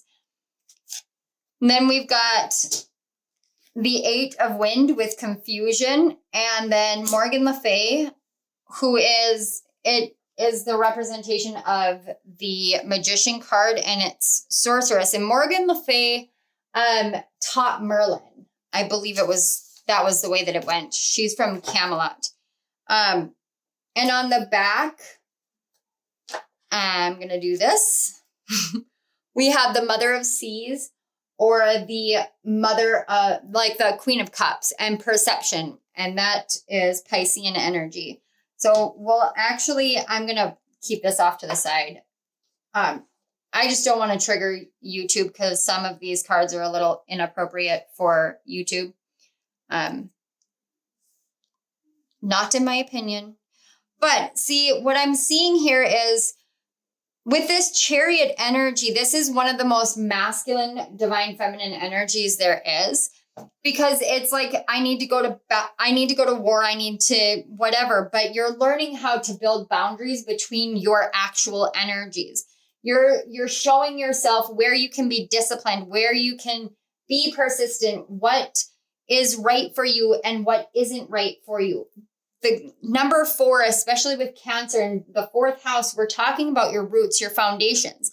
So as you build these boundaries in your life of this is what's okay and this is what's not okay, you actually have been moving into a state of heart-centered completion surrounding all the chaos and the confusion within your mind. Once that comes in, then you actually realize your own magical powers to teach other people. And honestly, like, that's what I'm seeing. It's almost like cut and dry with the keywords here. It's learning that you carry the power within you. You're literally on each side of this. You have these major arcana cards, and the lesson internally is about how you can build your boundaries so that the confusion in your mind doesn't cloud you from moving in to this divine feminine energy. It's just like Harry Potter needing the Felix Felicis in order to clear that cloudiness and that confusion of, well, how do I get Slughorn to give me this memory? It's knowing that there is this way to move forward. There is this victory that can be had, but you have to step into your main character, divine feminine energy. In order to do that, you have to say, okay, this is my boundary. That, like, I know what I'm doing here. I know my energies. This is what I can and cannot do. And this is what I should be doing. And this is how I'm going to move forward. And I'm going to say, I'm done with this mental confusion, and I'm going to step into my own power and move from that state. And that's really beautiful. You guys have very powerful divine feminine main character energy. And I'm hearing it came with a cost. And I do see that. I genuinely do. When you have this 8 of wind or 8 of air, 8 of swords energy, the level of confusion, it literally is Jupiter in Gemini. And Gemini is the duality energy that I am all things, and Jupiter, expansive Jupiter and Gemini, it can really create mental confusion, mental cloudiness. So we have 20 with marriage. You're attracting emotional fulfillment and unconditional love. And then 24 with patience. Slow down, change your attitude, and clear your mind. And finally, 5 with celebrations. You are ready to bring new and exciting things into your life. And then we have 16 with lion. Harness the loyal and protective aura of the lion and charge ahead magnificently. So this is, again, that chariot energy that we have here. And that's really funny because we've got Cancer and Leo, and those 2 seasons come one right after the other. But with this marriage card, it doesn't have to be marriage in a physical sense. It can be, absolutely can be. For some of you, it actually is. But for others of you, it's learning how to change your perspective on marriage, on parenting, on the divine feminine and the divine masculine, on what you can and cannot create in your life, on who you are, on what you're here to do. There's a lot of revelations of things that you have constructed within your own mind, these perceptions that you have constructed within your own mind, and how you can really transform them by moving out of this confusion, this chaos, this mental anguish, by slowing down, changing your mind, not rushing forward, building your boundaries, and saying, I'm not going to do this anymore. When you stand in that authentic power of, I know my truth and I know my worth and I know what I'm here to create, and I know that I can follow this energy, this receptive energy, that's when you really are ready to bring new, exciting things into your life. That's when you're ready to welcome it in, because you're ready to engage in this new creative energy that is ready for you to step into. Embodying that energy without any fear or any hesitancy, any mental anguish or mental chatter saying, no, you can't do this, anything like that. Stepping confidently into that, that's when you step into this utterly creative abundance.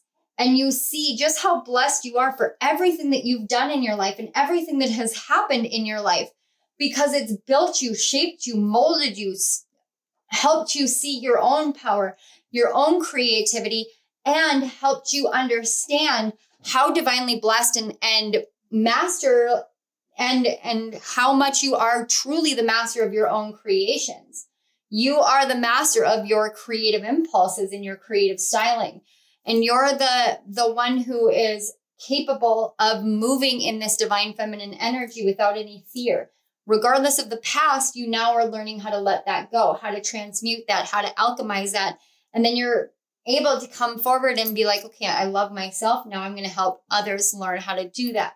You've been incredibly patient, and you have this beautiful, beautiful energy that is, it's like watching a puzzle piece finally falling into place, or a puzzle just doing itself, because you've shifted so much that you don't have to do the work anymore. You allow the awareness and the creative inspiration to come to you. And that is huge. That's a powerful, powerful divine feminine energy. So pile 2, this is pretty incredible. I am quite impressed by you. And I want to say thank you so much for being here. I definitely encourage you to check out Ember's second half of this, of your divine masculine main character energy. Her link will be in the description box below. I do want to say thank you to your guides and my guides for facilitating the connection between our energies. And I want to say thank you so much to Spirit. Spirit, this has been such a divinely inspired reading, and it amazes me how well everything flows together. These stories, the energies, the awarenesses, the way it just ties in so beautifully, and the ways in which I'm able to help bring it into a physical world perspective to help the collective. I'm always so humbled and honored to work with you, and I have so much gratitude for what we do here. So thank you so much, Spirit. All right, pile 2. If this resonated, please hit that like button. Don't forget to subscribe to my channel and hit the notification bell so you don't miss any of my upcoming readings. Check the description box below for Ember's video and go subscribe to her channel if you haven't already. She is amazing, an amazing reader, incredibly insightful, and incredibly wise. And there are also links. My brain just shut off. There are links to donate to my channel, to book a personal reading, and links to my sister channel, Chemistry with Kismet Rising Sign Messages, as well as to my author page on Amazon to check out any of my self-help books or my retrograde guidebooks. So without further ado, I will leave you here. Thank you again, pile 2. I love you all. Bye. So, hello, pile 3. If you chose the third pile, the Alchemist, as well as the Dicomio symbol, this is your message all about your Divine Feminine main character energy.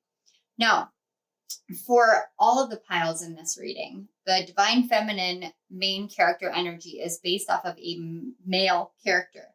So with the Alchemist, Santiago is actually the main character in the book, and he is a shepherd of sheep.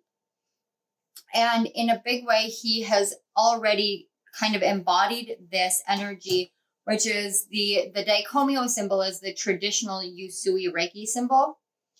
And so he has really mastered traditions in his family, in his life. He's a shepherd of his own flock of sheep, and he knows how to tend to his sheep, how to move through the countryside, how to really barter and move with the way that the market works and the selling of the sheep's wool actually works. He knows how to do all of this, but he's a dreamer. So in a way, Santiago is actually one of the most divinely feminine masculine characters of all of the ones that we're working through in this reading. One of the reasons why I am approaching the reading in the way that I am is because I was inspired to bring forth this awareness of how it doesn't matter what gender we identify ourselves as, because we all contain divine masculine and divine feminine energies. And collectively, the energy of this reading has everything to do with the crown chakra and higher levels of awareness, the purity of intention and creation within our own lives. And it is the Karuna key, or the angelic Reiki master symbol. So you have 2 levels of mastery here. And that is kind of the energy of this book. Now, The Alchemist is my all-time favorite book. I read this book every year. And every time I reread this book, I learn something new about myself, about the universe, about the world. When I did the difference between reading the book when I was not spiritually aware versus when I was spiritually aware, it was one of the most shocking revelations of my life, because it is such a deeply spiritual book. But the entirety of the book, the way that everything goes in it, it's a fictional representation of how Paulo Coelho feels about his journey to becoming an author. It's how he feels about being a writer. And I do apologize if you guys can hear my heater going in the background. It's wintertime.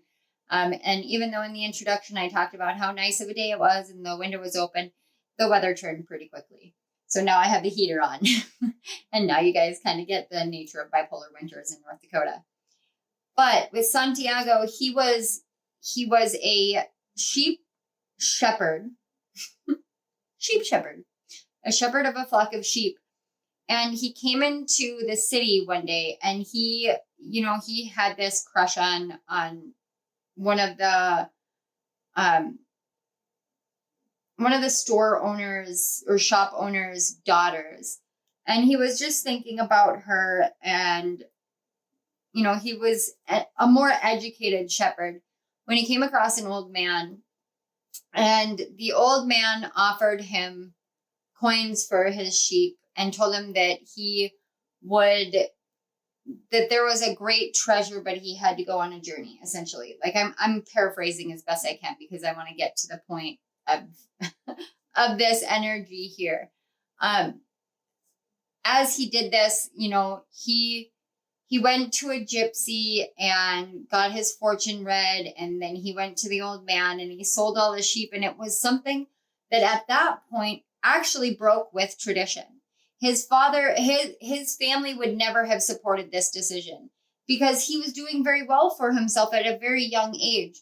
But there was something within his heart, within his soul, that knew that he was meant for more, knew that he was meant for a new level of mastery, for a new level of awareness. And that is really what this entire book contains. It's him learning the language of the universe, learning the language of symbols, of the ways in which the universe responds to what our frequency is. The whole book is literally like a fictional guide to the law of attraction. You could almost look at it that way. There's so much within this one book, and it's really not that long, but it contains so much. But Santiago, he was very comfortable with what he knew. He was comfortable with allowing the sheep to guide him. And in that way, it almost was like a baby level of the divine feminine energy, because he allowed the sheep to guide him. He trusted the sheep, and he had this relationship with them. And so that was something that was very comfortable for him. On this spiritual journey, we talk all about stepping out of our comfort zone. And the blessing of Zara, which is the core energy here, this card right here, it talks a lot about surrendering. It talks about detoxifying yourself from certain things and then filling yourself with the proper nutrients and nourishment. And in a big way, Santiago had to empty himself of everything that he had known. He had to empty himself of what it was to be a shepherd and to work with sheep and be open to the nourishment of learning the language of the universe, of moving in the right direction, of flowing in the right way and hearing the different things. And he found himself in a trading village, and he was jumped and lost everything. At that moment, he could have felt defeated. He could have felt abandoned, lost, and he did. For a while, he did, but he trusted the universe and the signs. Every single time he would go through some sort of hardship and not know what to do and not know where to go, he would remember certain pieces of his conversation with the old man who sent him on this journey to find treasure. And he would remember these things, and then he would allow himself to be led where he was meant to be led. He, he built himself new skills, new talents, until the time when he knew his heart was once more calling for him to continue on his journey of mastery. And as he continued to do this, he learned how to hear the things that were unsaid, how to hear the wisdom of the winds, how to hear the messages from the earth, from the skies, how to become the alchemist, how to transform and transmute certain things, how to build things that he never knew how to do. He became very wise on this journey. And at the end of it all, he had this choice to follow through with the mission that he was on, or to stay with the woman he loved. And in this, we actually see the essence of surrender, of sacrifice in a very pure way, where he's told by the woman that he falls in love with, she says, you have to go, you have to finish this. I believe in our love, and our love is strong enough. So you go and you finish. I will be here waiting for you. And he didn't know whether she would be, because she lived in a war-torn area. But he trusted it, and he listened to the guidance, to the signs, to the symbols, and he kept following on this journey. And all along the way, he's learning this new mastery, learning how to hear the unspoken, how to really surrender to things that he couldn't see, but could feel, could understand. This is the essence, the purest essence of the divine feminine energy. Santiago shows us exactly through this journey in The Alchemist. He shows us exactly how to embody the divine feminine at every turn, every hardship, every time someone lashes out at you. He has to make the choice. Do I respond in the divine masculine manner, or do I wait? Do I hold back? Do I learn? Do I understand? Every single time he displayed a level of mastery in himself, in his belief and his faith in his journey, in his belief and his faith in the universe and the signs, and his love and what he knew and what he could do and what he was there for and what he was meant to do. He would come into contact with different people who also knew of the language of the universe, but they knew it in a completely different way. And it was one of those were moments where he was able to learn greater levels of awareness. This is all about the journey that we go through in life. When we surrender to the divine feminine within each and every one of us, we learn mastery in a multitude of ways.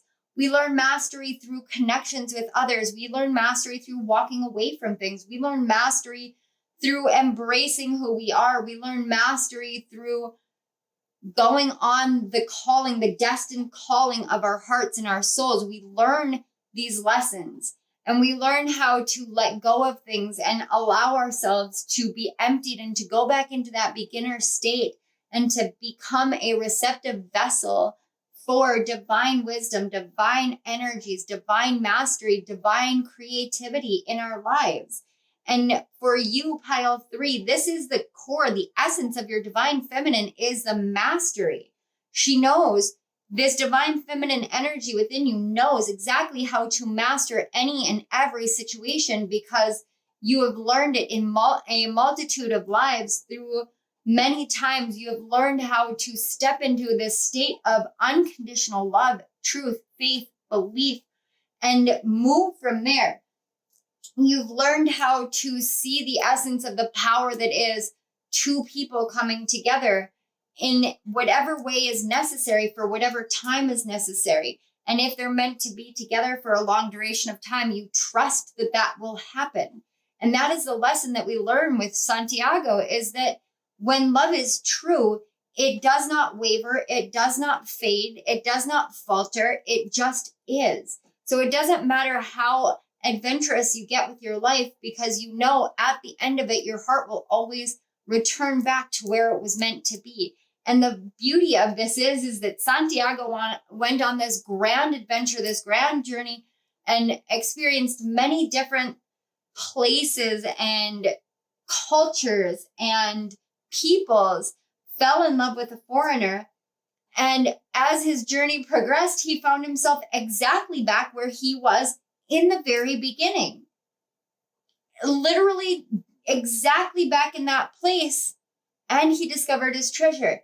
And through all of his lessons, he learned of the value of keeping his word. He learned of the value of following his heart, the value of moving and flowing with the universe, of seeing the possibility in every moment of life, including and especially the moments that you get knocked down the furthest.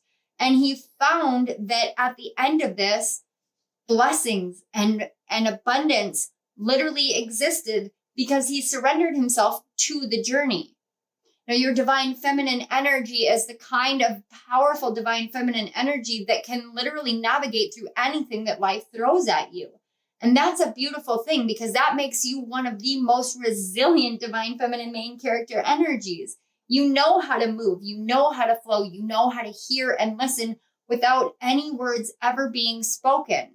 You can feel it through your entire being. It's like this bright light of awareness, just like on this card, shines directly on you and you understand. Some of you may actually be channels for spirit, and that is one way that you exude this divine feminine energy. And I say that because it looks like this light is coming down directly into her throat and activating her throat chakra, and then here into her sacral chakra. So it's emotional release, emotional communication. You know how to move through emotions. And this is a strong divine feminine energy within you. So on this side, we have the past situation that has brought you here to this reading. And on this side, we have moving forward from here. And then this is the energy that you are embodying right now for your divine feminine energy. So we're going to look at the past first. And I am reading these as the she, who, because we are talking about divine feminine energy. It is not gender specific. It is energy specific. And I just wanted to give that disclaimer. So we have Renee, she who hopes, love, hope, and relationships. I love that. All right. And then we have 16, the Knight, Duke of Edinburgh rose. It's like a very classic rose. It's very beautiful. Some of you may be Scottish, Irish, identify like have that heritage, or you may just be from Scotland or Ireland, which FYI, hi. And then we have the card 43 with deep knowing. And both of these cards reduced to 7s here. So this is that seeker energy. So this is something in which you had to move through your divine masculine, like, I know I can conquer this. I know I can attain this. I know that I can have this in my life and move from that state. It's like you were in this white knight energy, but you had this deep knowing within you that there was more to your energy, more to who you are and what you're meant to do than just that night energy, just that quick fire night energy. And whenever I think about night energy, I think about, the ways in which you will go to battle and go to war. But then we've got she who hopes, and she's just kind of sitting on the bridge, just waiting, just knowing. And deep knowing is literally just sitting and waiting and knowing. So this is your divine masculine is learning a deep level of patience. And because you're in this like divine masculine, I'd almost call it some people would call it a cocoon phase or a hermit phase. To me, it's a put on ice phase. I don't know if that's just like how spirit speaks to me, but it's like your divine masculine has suddenly been put on ice because he was in this constant go, go, go. I'm going to seek phase, but he forgot about his own inner knowing for what he hopes for what he wants, what he longs for, yearns for. And so in order for you to be cleansed completely of that constant action orientation, you have to master silence, stillness, patience, knowing, and flowing with the universe. So as you stepped into that state of mastering your divine masculine energy, it brought you here to learning where to go from here. This is now time for you to become nourished, to become filled and completed by embracing the divine feminine, knowing that anything that has fallen away, it hasn't taken from you the things that you hope for, the things that you long for, the things that you desire and know are meant for you. You know that these are things that you're meant to have. It's that deep knowing that has led you on this journey. And without realizing it, that deep knowing has helped you to become the master of that reactionary night energy so that you now know how to move and flow in a way that isn't constant action. You guys might be you guys likely are my Reiki pile because I would not have picked up that energy, plus the fact that with two master symbols here, this tells me you guys are high-end Reiki masters. This is something that when you're on your Reiki journey and you become attuned to Daikomyo, a lot of the things that you believe that you had mastered really come back up to the surface. And I think we don't talk about that enough, like what attunements really do. Because I went through a year of intense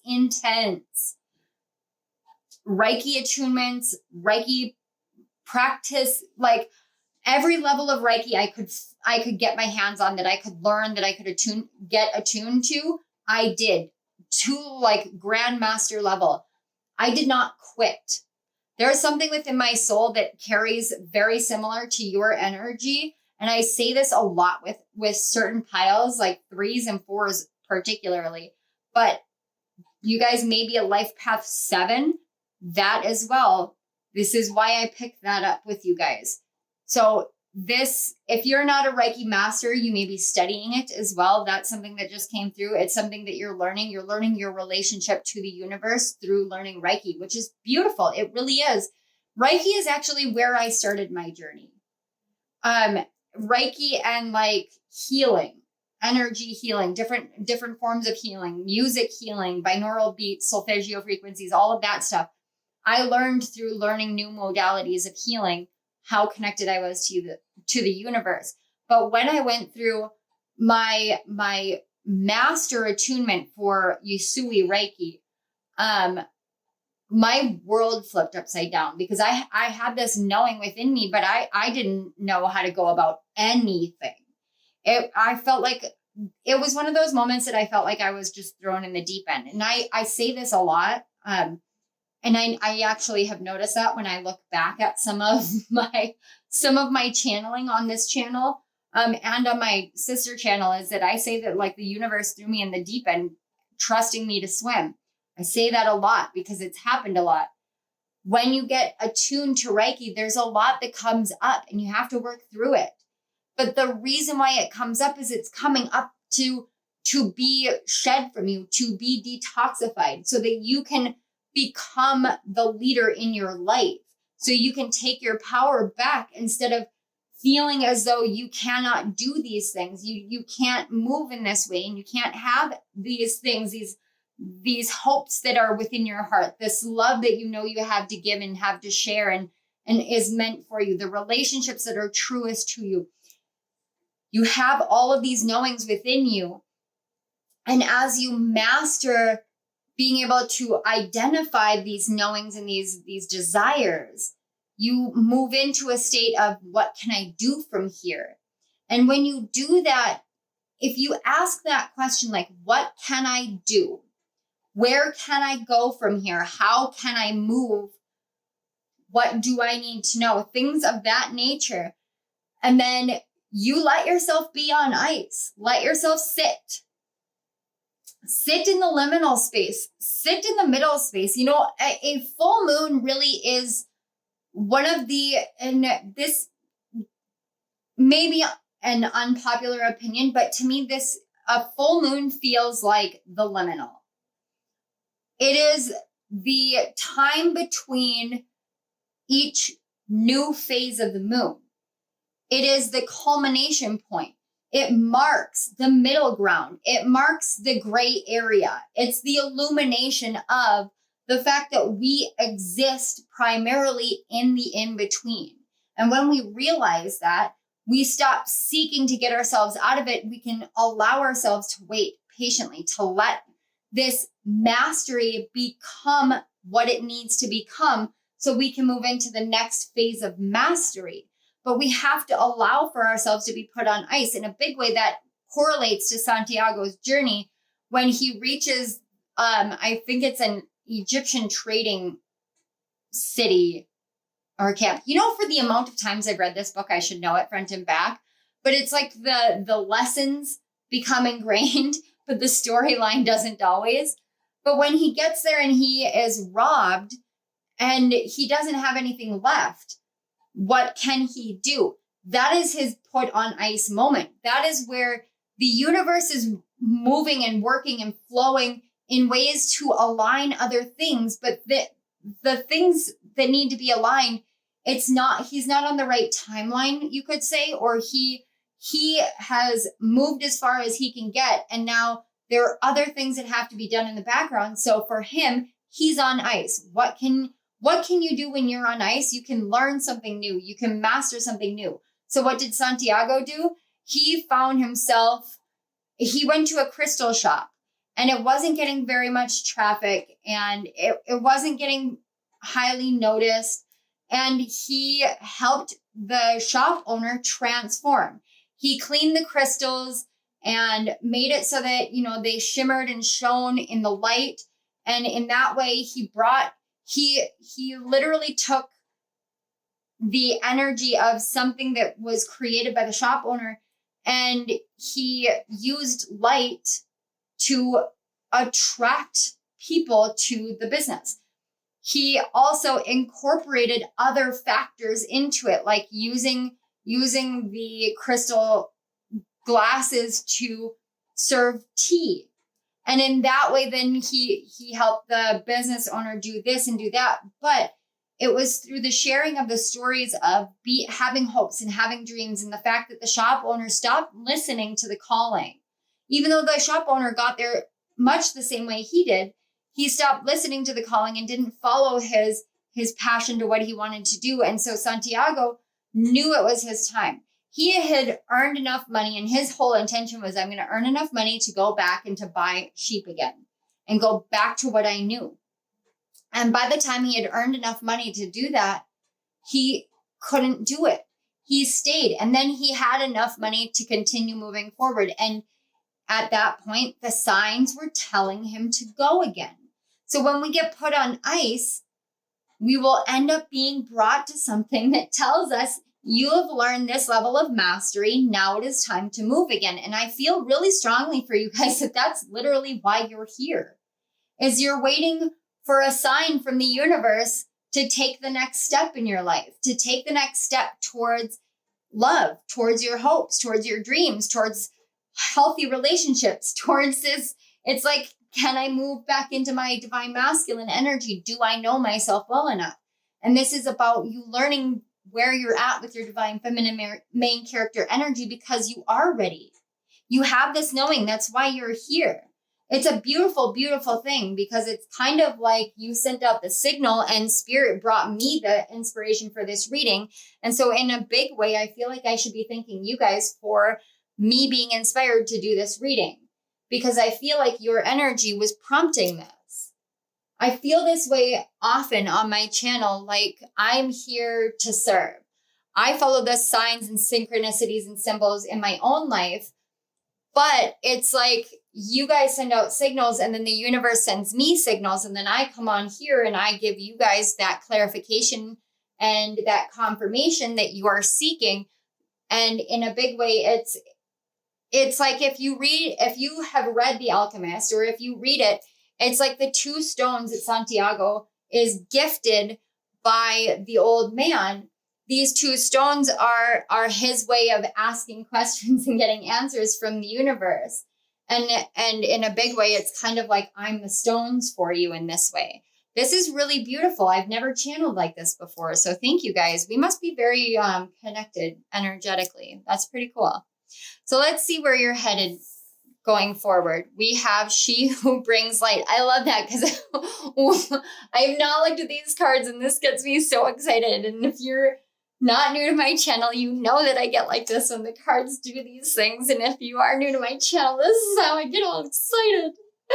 Okay, this is literally what we were talking about when he goes into the crystal shop, and the light, he uses the light to reflect off of the crystals, and it creates the rainbow, because when the light hits crystal, it creates that prism effect. And then we see all the rainbows, and this is literally what it's like. And so he used the light to be a beacon for customers. Where you're moving to is you are becoming the beacon. It says She Who Brings Light, Blanche, light, serenity, and beacon. You're learning how to take the light and reflect it off of your internal world now. And, you know, ice is very similar to crystal. That's why they call diamonds icing. And then we have 39, the outsider, another 39, and another Edinburgh. Oh my God, Duke and Duchess. These are, wow, you guys, this is an old garden rose, and this is a modern garden rose, and this is traditional Usui Reiki, and this is Karuniki or angelic Reiki. You are learning a new level of mastery. You've mastered divine masculine energy in a big way, and you're now learning divine feminine energy. And then we have 52 with mending. Look, and another 7. We have 7, 7, 7, and then these two are 12s, and 12s are hanged man energy. and it reduces to a 3, which is literally the Empress and divine feminine energy. You guys are so intensely, deeply aligned. Look, and we even have light and dark. You guys have massive duality, polarities. But the thing is I don't feel like it's anything negative. It feels so pure. With this Blessings of Zara, it does. It talks about the purity, the detoxification and the purity of coming into this new state of letting the divine really fill you up and fill you with what you need. What I'm seeing here is you guys have learned how to take the things that you've been seeking, the wisdom, the knowings that you've had, the moments where you've been put on pause, the mastery that you've learned, and you're learning how to take it and modernize it. You're learning how to take it and elevate it into a new level. How you can go from being the knight, and the knight is literally someone who everybody loves. Everybody looks to the knight like you're going to save everything, and you're so high ranking it, and you're taking that knight and you're blending it with the outsider.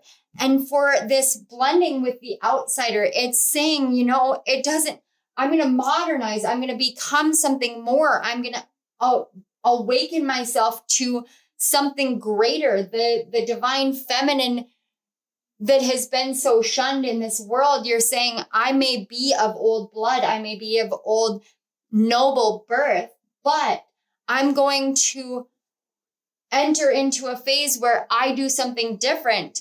And I look at this and I can see how deeply and intricately it's tied to this book. If you guys have not read this book, please go get it. Please trust me. Please. There's messages galore in that book for you, because the Knight and the Old Garden Rose, this is about Santiago and how elevated and truly blessed he was to be a shepherd. At his age, he knew the ins and outs of it. He was very successful. He was incredibly successful. And he did what he was meant to do. I actually think that he went against his parents, because his parents wanted him to do something different and he wanted to be a shepherd. I want to say that, but I could be blending the storyline between Paulo Coelho himself. But this is probably the closest to an autobiography book that we're going to get from Paulo Coelho. And I say that, and I'm going to knock on wood, because most of his books have something to do with his life. And he creates it in a fiction way. In a big way, he's like creative nonfiction. And I love that, because I love creative nonfiction. But he was not supported in his journey either. But I'm looking at this and it's like, okay, Santiago had a lot of respect when he was a shepherd. Everyone knew who he was. They expected him. It was on a schedule. Everything was exactly as it was meant to be. But he had this part of him that wanted more, that knew there was more for him in the world. He was very educated. He read a lot. He knew a lot for who he was, for his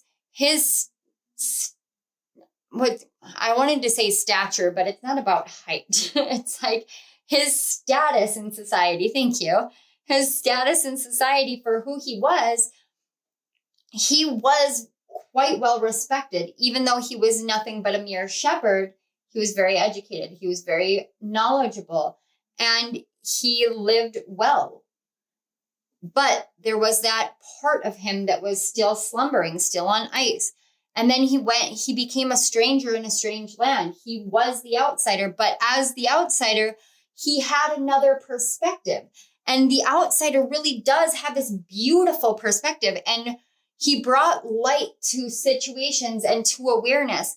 Even the cards here really highlight the two stones that he was given, the crystals he was given, or stones he was given by the old man to speak with the universe. This is literally like, you have it all within you. You have had it all within you. And moving forward, you're learning how to really mend all the different parts of yourself by shining a light on it, by really standing in this truth of who you are and knowing that you have the ability to heal in such beautiful ways. Again, I get that healer energy. Like, And I know, like, sometimes healers don't realize how much they need help from another healer. I've gotten that many times. That's something that I've said to David on multiple occasions. Like, I need to make a Reiki appointment for myself. Even though I'm a Reiki Grandmaster, I need to make a Reiki appointment for myself because sometimes a healer needs another healer. You're learning that there are a multitude of places and ways in which you find yourself, and you may feel like an outsider, but that's mending within you so that you see that you contain everything, the ancient ways and the modern ways blended together. And that's really, really beautiful. You have this modern take on divine feminine energy, and that's needed in the world right now. It is deeply needed. We have 7s and 3s. This is spiritual creativity. This is spiritual mastery in a really beautiful way. I am so deeply impressed by you. I cannot even explain. This energy is absolutely incredible. So let's see what kind of energy you're sitting in at this moment in time. Oh my God. Oh my God. The cosmic egg and the divine feminine. You're literally sitting in your divine feminine energy. That's why I hold the universe within me. I am the force of an ever expanding love.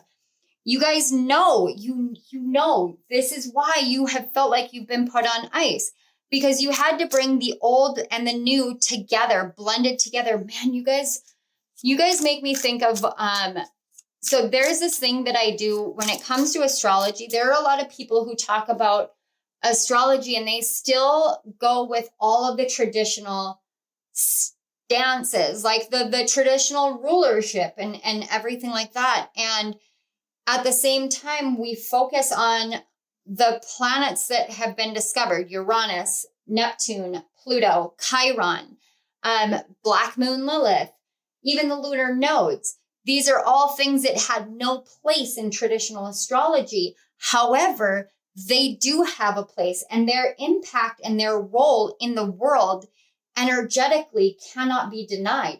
Even if it wasn't seen by the naked eye, the energy has always been there. And because of that, there's a lot of astrology that has a hard time modernizing. And so there's so much division. When I work with astrology, I always feel like I'm the astrological outsider because I understand the old ways and I do respect it to an extent. But I also understand that if we do not progress forward in the ways that the divine has led us to progress forward, then we become stagnant and stuck in old ways. And this is something that I think the reason why I'm explaining this is because you're learning this. We can become stuck and stagnant in different ways of perceiving even divine feminine energy, that we don't know how to move forward from there. Because how do we move forward? We think that we have to move forward in a divine masculine manner every single time, but we don't. We can learn new ways. We can learn how to modernize. And in that way, you're not actually an outsider. You have this inside track to certain awarenesses. You may actually have this new way of healing and feel like, well, I have to learn all the old methods because I have to justify this new method that I know. And really, you don't. The divine is literally trying to empty that out of you because you know this new way, because you are in this cosmic egg energy. You are in this divine feminine energy. So you hold all of these wisdoms within you, this way of blending things together. So we have, I have to cover this up. We have the card 4 of Wind, or 4 of Swords, with Patience. And this is Jupiter Jupiter in Libra. So not necessarily what your placement has to be, but for some of you or someone in particular, this is going to be ridiculously specific, but you may have Jupiter in Libra in the 4th house.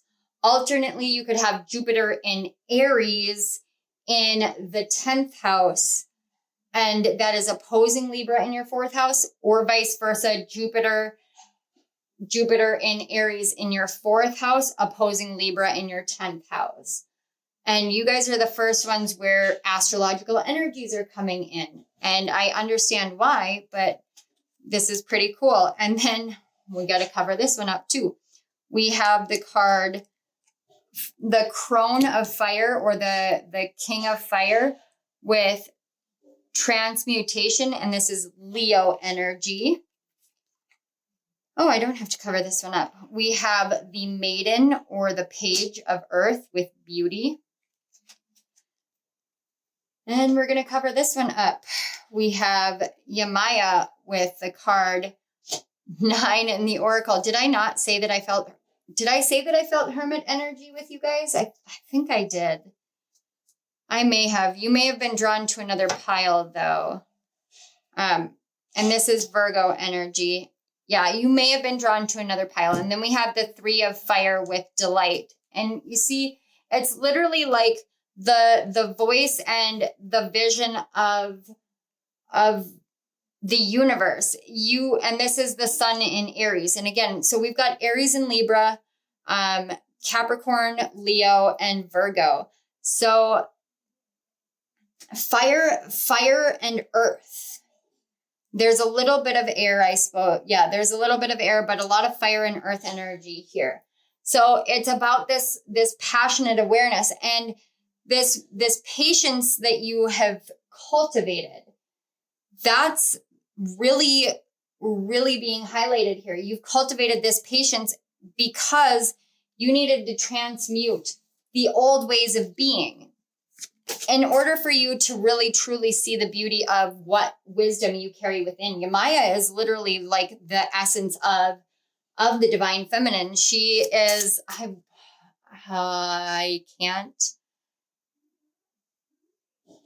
I cannot remember definitively which religion or people's. I'm going to pull the book for this one, just because I want to make sure that I quote it. Brazilian and Caribbean goddess of intuition and prophecy. She's a ruler of seas and lakes, but she's the mother of all. She is that divine feminine energy, that natural flow, divine feminine energy. You may have been born during a waxing moon, a crescent moon, waxing or waning crescent moon. You may have been born during a new moon phase as well.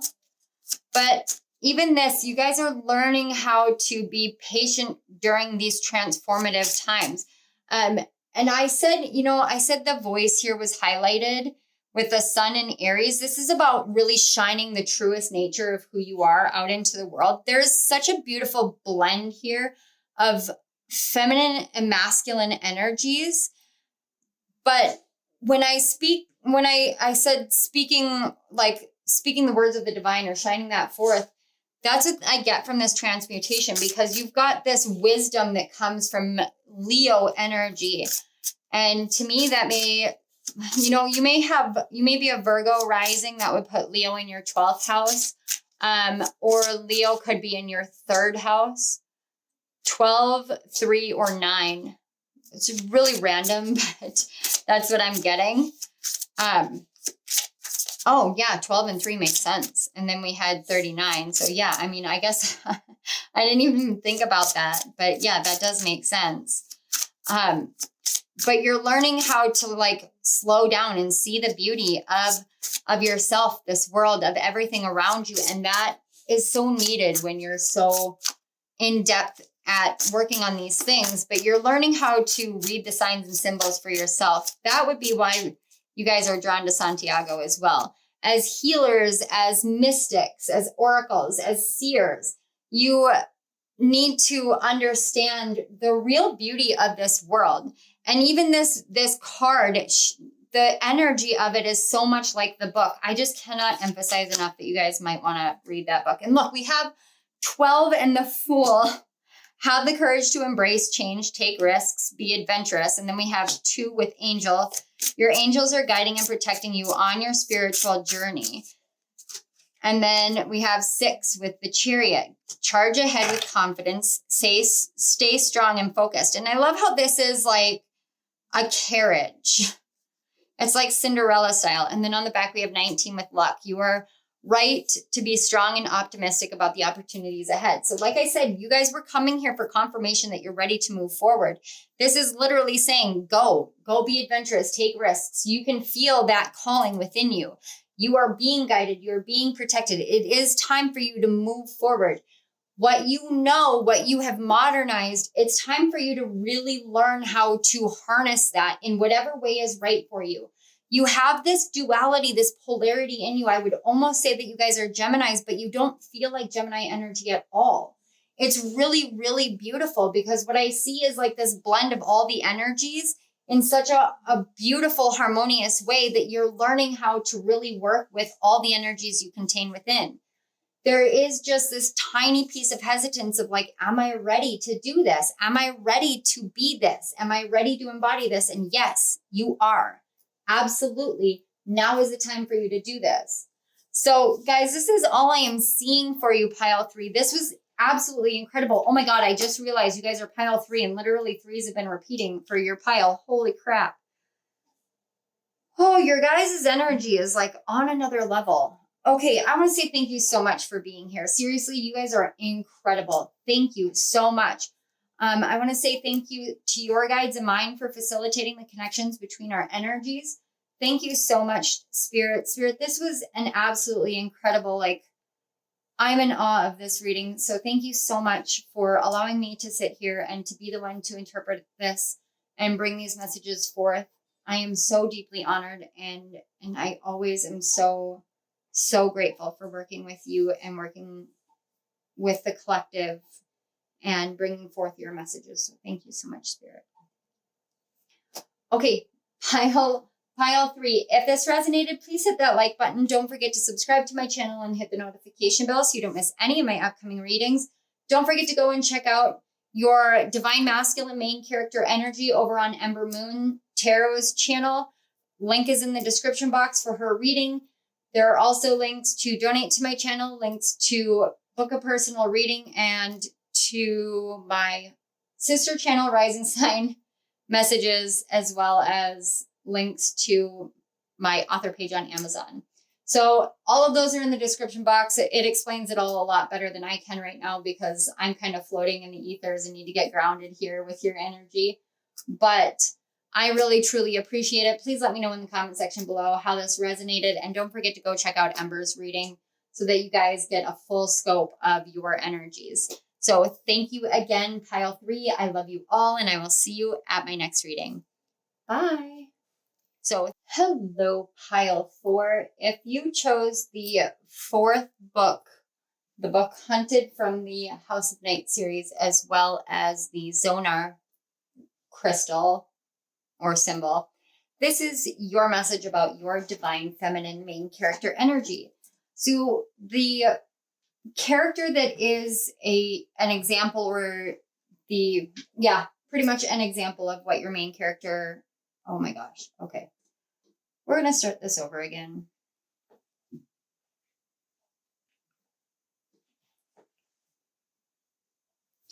Hello, pile 4.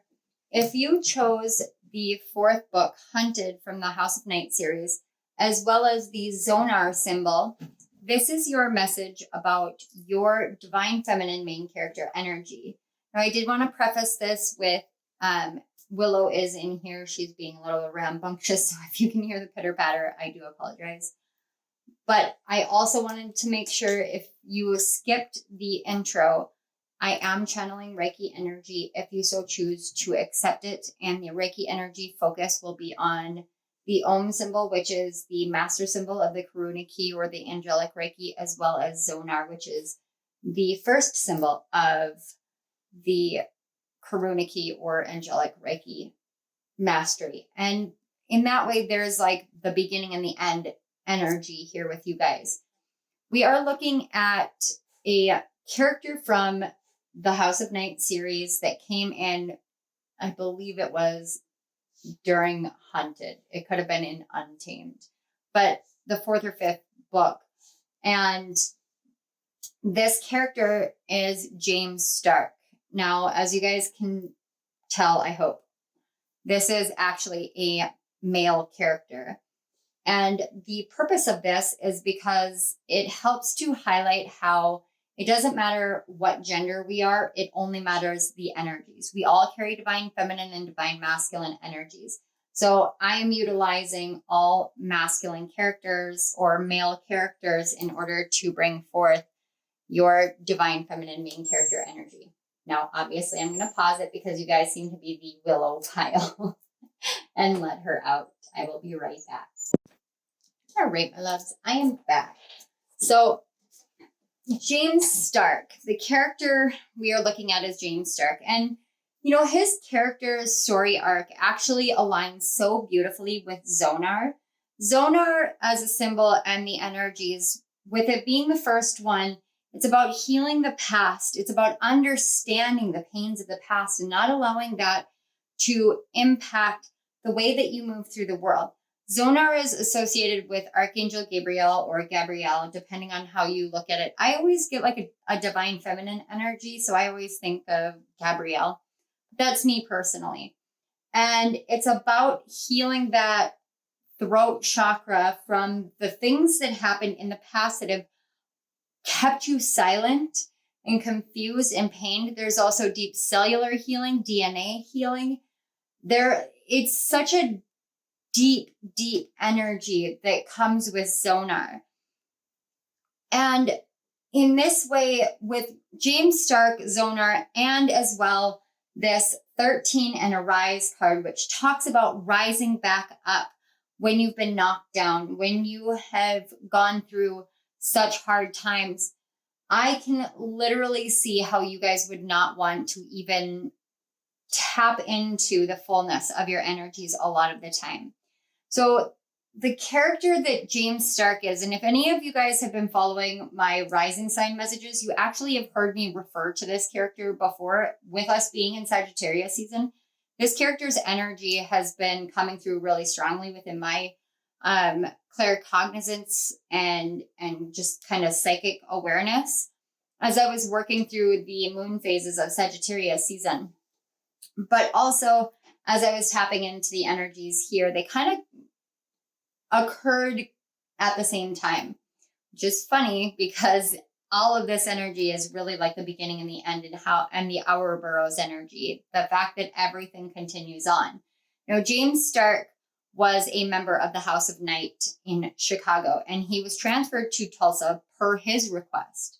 He was known to be an archery superstar. Essentially, it was one of his gifts. Now, as this book series goes, everybody has, or not everybody, but certain vampires have gifts from the goddess Nyx, who is their goddess, essentially. And his was that he always hit his mark. He never missed his mark. And this actually led to a huge traumatic event where in one of his competitions, he was actually competing against his mentor. And in his focus, he had the intention of shooting the arrow and hitting the bullseye, but he was thinking about beating his mentor.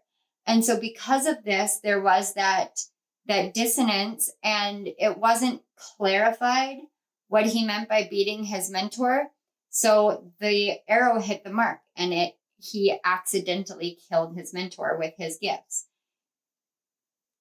This is, and because of that, because of the way that his gift worked, it really did lead him down this dark path of, I can't do this. I won't do this on this level. Now, when he came to Tulsa, there was already a lot of conflict going on at the Tulsa House of Night because of, you know how these kind of adventure fantasy books work. There's always a bad guy. There's some sort of like grand plot or scheme to take over the world, and a way that they're doing it. Now, the way that they're doing it is to bring vampires back when they die, because vampires can actually die. They, like, when they go through what they call, quote unquote, the change, they either become a full adult vampire or they die. That it's just the nature of how these books are written. Well, James Stark comes to the Tulsa House of Night and then he dies. But in this story, there is a second type of vampire, a red vampire that is brought back. When they're brought back, it's essentially like they are missing the core essence of their goodness, of their soul. And they behave in ways that they really would not normally be proud of. They are not true to themselves. It's like a piece of them is missing. And if you think about it in that way, when we are asleep, quote unquote asleep, when we are not spiritually aware, when we are not self-aware, when we are not conscious of who we are, what our path is in this life, and any higher energies, we're not always the best people. Like, we don't always behave the best way. And it leaves a mark. It leaves a scar upon us when we awaken and we realize a lot of our actions. I know for myself in particular, I look back at the time in which I was an alcoholic, and I've been really hard on myself about that. And I am working through healing how hard I am about that on myself. But I've been really hard on myself for the ways in which I feel a responsibility now at such a deeper level, and how I was not following that before I became fully spiritually awakened. And a big part of that had to do with the fact that I knew that I had a Kundalini awakening back in 2011. And I did not walk down a spiritual path at that time. Granted, that was not my path to take at the time. I needed to go through other things first. And I understand that, but I did have to go through a really long phase in which I was really deeply healing it and genuinely working with the Zonar energy continually, consistently, where I was deeply healing a lot of traumatic things, ways in which I behaved, ways in which I responded, actions that I took. I had to step into a sense of ownership. We don't always act how we're meant to act, but there are times where we are brought back to an awareness of our own truest essence, our own divinity, our own goodness. We seek that out in the present moment, every moment we exist, and we learn how to resist those base temptations that are not true to who we are. James Stark had to do this. And in a very beautiful way, the reason why James Stark embodies that divine feminine energy is that he knew how his gift worked, and he chose to reject his gift deeply. He went through a phase where he was so disconnected from himself and disconnected from his gift and disconnected from other people. And then he died and came back as essentially like the cliched vampire. And he really genuinely was not the greatest that he could be. It was quite sad to watch his character and the way that things went. But there was this connection to the main character, Zoe, that kept him remembering his goodness. And he would surrender to that. He would surrender to that at night and sleep in her bed with her to help keep the nightmares away, knowing that it was his presence that did that, knowing that it was something simple that he was aware of, so he would do that. These are actions that he took when he was not himself. Now, when he really embodies the divine feminine energy, he becomes an example of what sacrifice looks like. So at the end, and if you guys are reading these books or have the intention, I do apologize. You can skip forward if you want to, but the point of this is to help you understand how it looks. So I just figured I'd give you guys a spoilers alert. At the end of this particular installment of this series, he understands the nature of how his gifts work at that point. That it has to do with the intention behind it, what he does. This is a deeply divine feminine energy. Divine feminine is aware of intention behind actions. When we step into our divine feminine energy, and especially for you, your divine feminine main character energy, It's about self-awareness of the intention of the actions that you are about to take. So self-awareness feeds the intention that the divine feminine gives to the divine masculine, so the divine masculine can take action. Right now, where your divine feminine energy is healing and standing back up from not being fully aware of the difference between conscious and subconscious or unconscious intention. And that dissonance, not knowing the difference between the two, was what led you to the point of this feeling like you can't fully embody your divine feminine energy because you're still being I was going to say beating up on yourself, but being really hard on yourself. And that is being healed right now within you. So at the end, James Stark gets ordered to shoot the main character of the book series with his bow. But something that he had already said was that he had given her a piece of his heart, or that she had his heart, something like that, because they were in love. And he knew of the nature of his gift. And so he put the intention behind the arrow that he loosed to hit the part of her heart that was his, knowing that he was sacrificing himself for her. It was a very big moment in which he forgot all of the ways he was expected to act, all of the ties to the darkness that he had, and he remembered the essence of love and surrendered to the essence of love and put proper intention behind his actions and took those moving forward. And it was a deeply healing moment for him as well as for her. He was able to break away from the connection to the negativity, to the darkness, and be able to be his full self, knowing that he still would always carry this kind of darkness within him. He was now far more aware of the light that he still contained because he was able to stand back up into his own true power.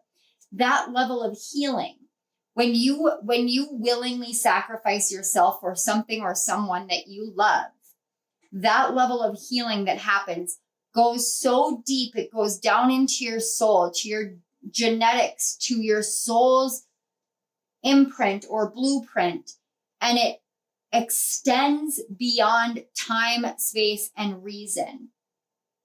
Now that you are learning this and or coming into this awareness, this healing that has been occurring, your divine feminine main character energy is asking for you to get back up, asking for you to move in a compassionate energy for yourself, to see that everything that happened before this moment right here, right now, is already over. You cannot do anything to change actions taken, reactions that happened. You can't change any of that. And so all you can really do is heal, better yourself, move forward in a better way, knowing that you can't undo what has been done, but you can move in a better way moving forward. This energy, this moment is your chance to stand back up in the fullness of who you are, divine masculine, divine feminine, ending and beginning, start to finish, alpha, omega, the master and the student, and move forward in your life because you're ready to do so. You are ready to move forward in a way in which you know that you have this deep level of love and compassion for others, but also for yourself, because we're all human and we're all doing the absolute best that we can. Carrying around guilt, shame, blame, anything of that nature, it literally only hurts you and others because it holds you back. Forgiveness, compassion, empathy are the strongest forces beyond love. And love is the embodiment of all of these in themselves and in each and every one of us. So we're going to take a look at your energies. On this side, this is the past energy that led you here. This is where you're moving to from here. And this is just some wisdom for you to be aware of. So we're going to look at the past first. And with these cards, I am saying she, who, because it's about your divine feminine energy. So it is not gender specific, but it is energy specific. So it says sauvage, she who is wild, untamed, wild, and mysterious. And that is a lot like the energy of Stark when he was first turned into the red vampire. He had that mysterious quality to him even prior, because he was the tall, dark, handsome guy who was wounded deeply, deeply wounded, but his own wounding was himself. But when he became a red vampire, he really had that untamed darkness. He really delved deeply into that dark aspect of himself and allowed it to really come out. And in doing so, actually ended up hurting a lot of people. And that is something that sometimes we have to really allow ourselves to assimilate the truth of who we are with who we used to be, and allow ourselves to see that change is possible, growth is possible, and you really can become a different person in this life. And then we have 29 with the Giver, which reduces to an 11. And Sappho, the poetess. I love every inch of my body, and I love the women in my life fiercely. So this is a lot of energy that led you here, has to do with how much you gave to other people and how much you gave to yourself, whether you were willing to give to yourself and truly step into this state of love and understanding the nature of the divine feminine. You guys may resonate with having just recently come out of a dark divine feminine phase where you may not have actually behaved in ways that you're incredibly proud of the entire time. And I know I've been in that state, but we do the best that we can at any given point in time. And when we are diving deeply into the divine feminine energies, and especially the dark divine feminine energies, it is for us to learn the awareness that the dark divine feminine is here to help us become more empowered. Sappho is a very, very powerful divine feminine energy. And in a way, she kind of carries that dark divine feminine because she was ostracized for the ways that she loved other women.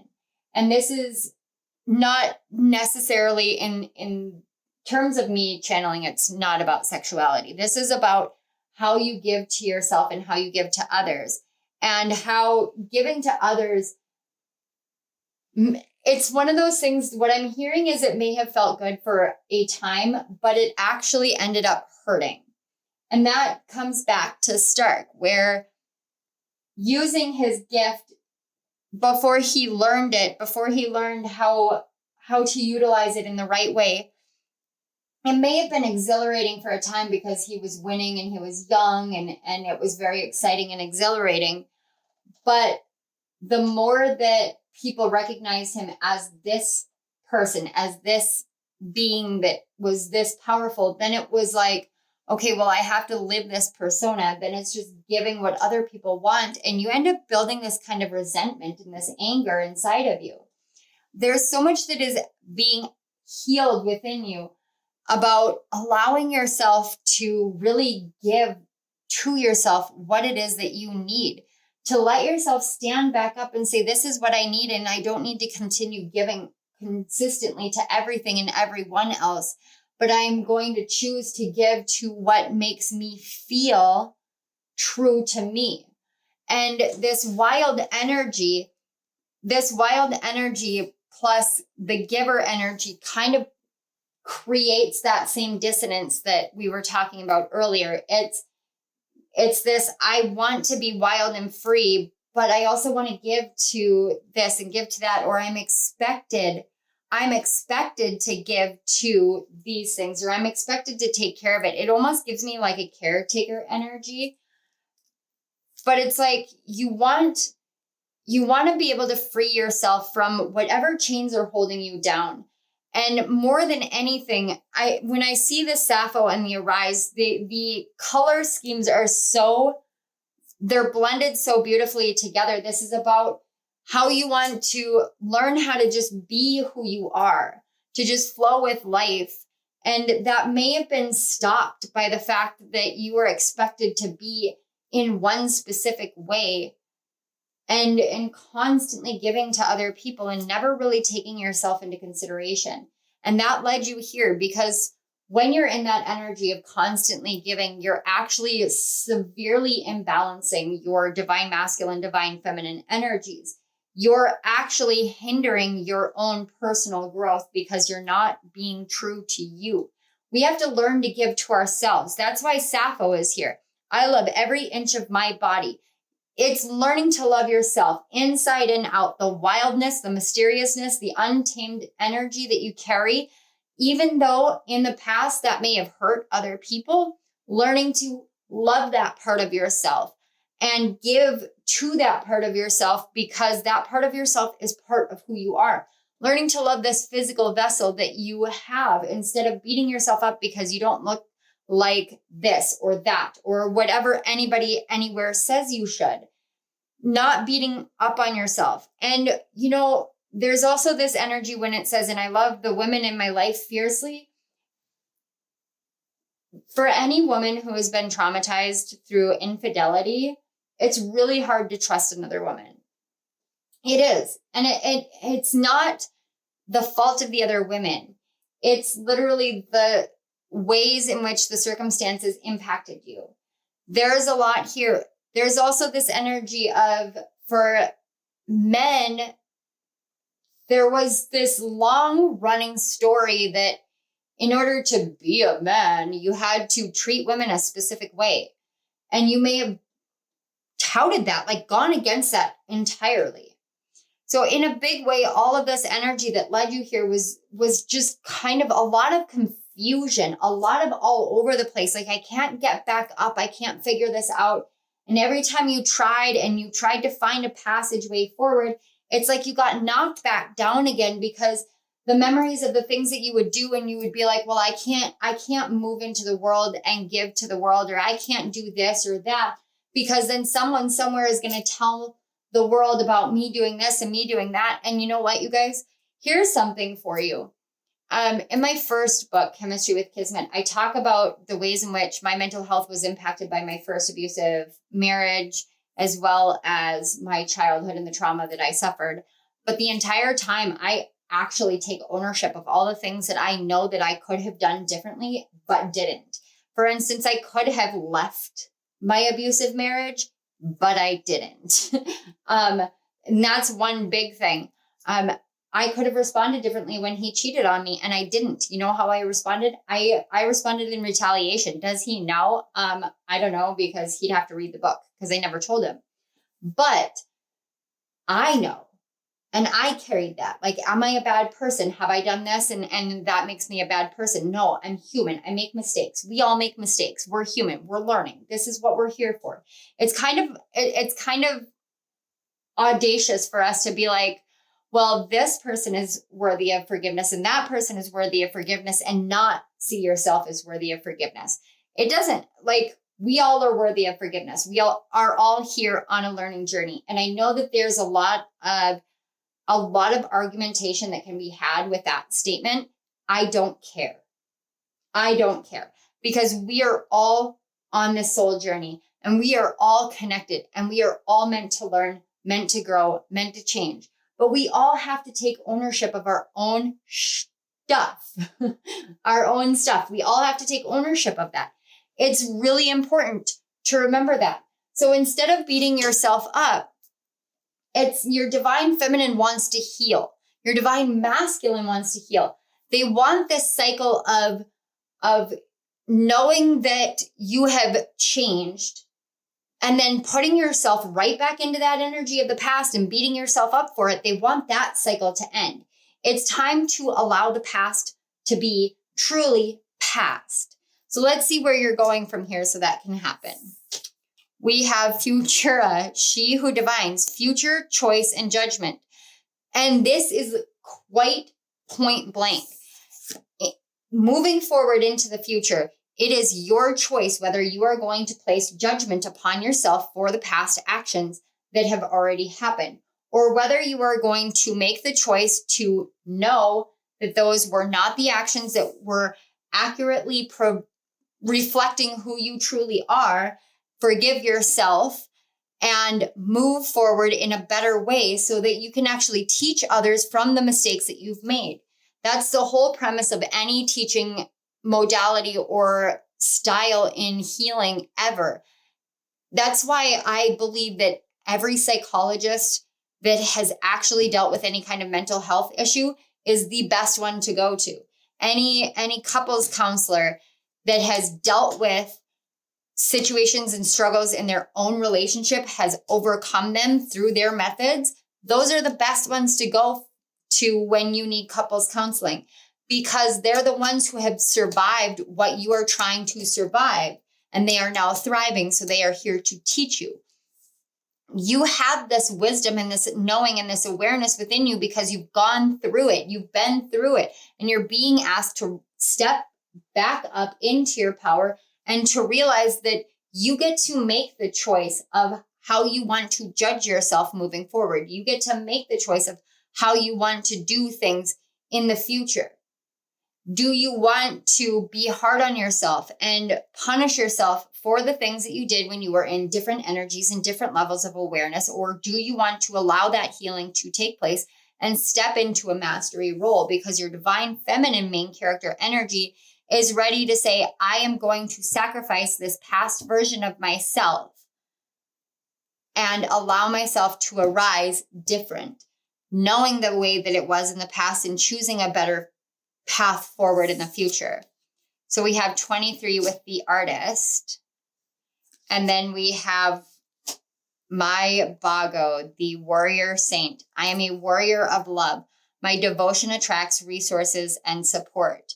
And this right here is that awareness. It's learning how to harness the dark divine feminine in a state of light instead of this wild kind of untamed, creative, go do this, whatever. It's learning how to transform through standing up into the light and saying, I now know the darkness and I know my light.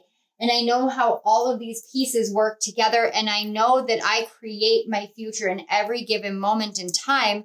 And because of that, I am going to see the beauty of everything and everyone instead of constantly seeing the darkness and how I perpetuated the darkness. I'm ready to heal this. I am ready to stand up in my power. Your divine feminine main character energy is the one who rises. It's the one who steps up and shows people how to fight through these times, how to move through these times, how to step back up, how to heal deeply and let go of the past to live in the here and now, the absolute present moment. So let's see what wisdom you are in right now. 11 and by the book, and we have 2 11s on the board here. So this is a lot of leadership, new beginning energy.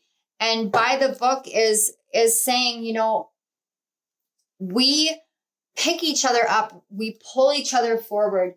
This is, when you see these elephants, they are all linked together, trunk to tail. It's beginning and ending, that Ouroboros energy. It's knowing that you can close this chapter and move into the next one. Or you can close this book and move into the next one. And I love the fact that we're working with a book, Hunted. And that may be how you felt, is like you were hunted. Some like people were after you, so you had to hide away. But you learned so much by going through everything that you went through. And it wasn't even going through the motions. You literally took one step at a time and you pulled yourself out. As you elevated, you kept pulling pieces of yourself out further and further and further. And that is some beautiful, beautiful energy, because you're learning how to really step forward and surrender to a different kind of divine feminine. Your guys' divine feminine has a lot more action orientation. It's like she just knows what to do and how to move and how to flow in a different way. It's almost like your divine feminine has somehow like come together completely with your divine masculine energy. This is very interesting.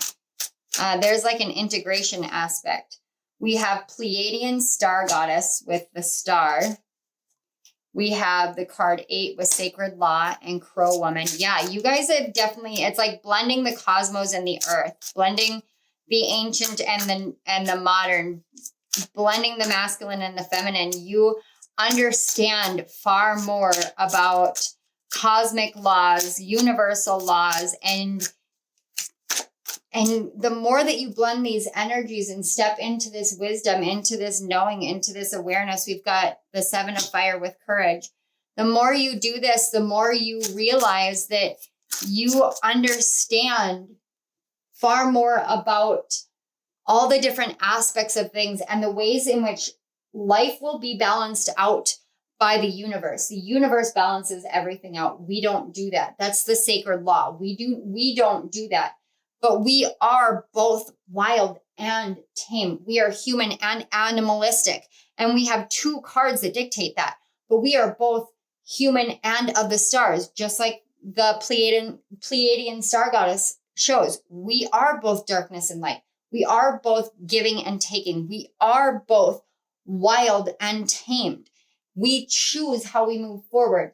We choose what the calling is that we feel. We choose how we move and what we believe in and who we interact with. We choose what to believe in. Yeah, 10 of wind or 10 of air with illusion. We choose what we see, what the truth is, and what illusions are, and what we are going to cave to or pander to, or what we are going to rise above.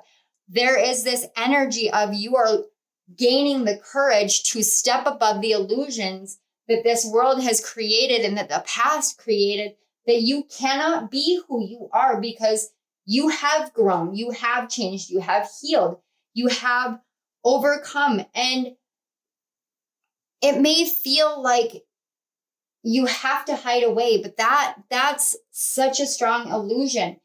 It's time for you to step fully into who you are. And you have done so much healing work that the world is better because you are still in it. The world is better because of the healing and the awareness that you have gained.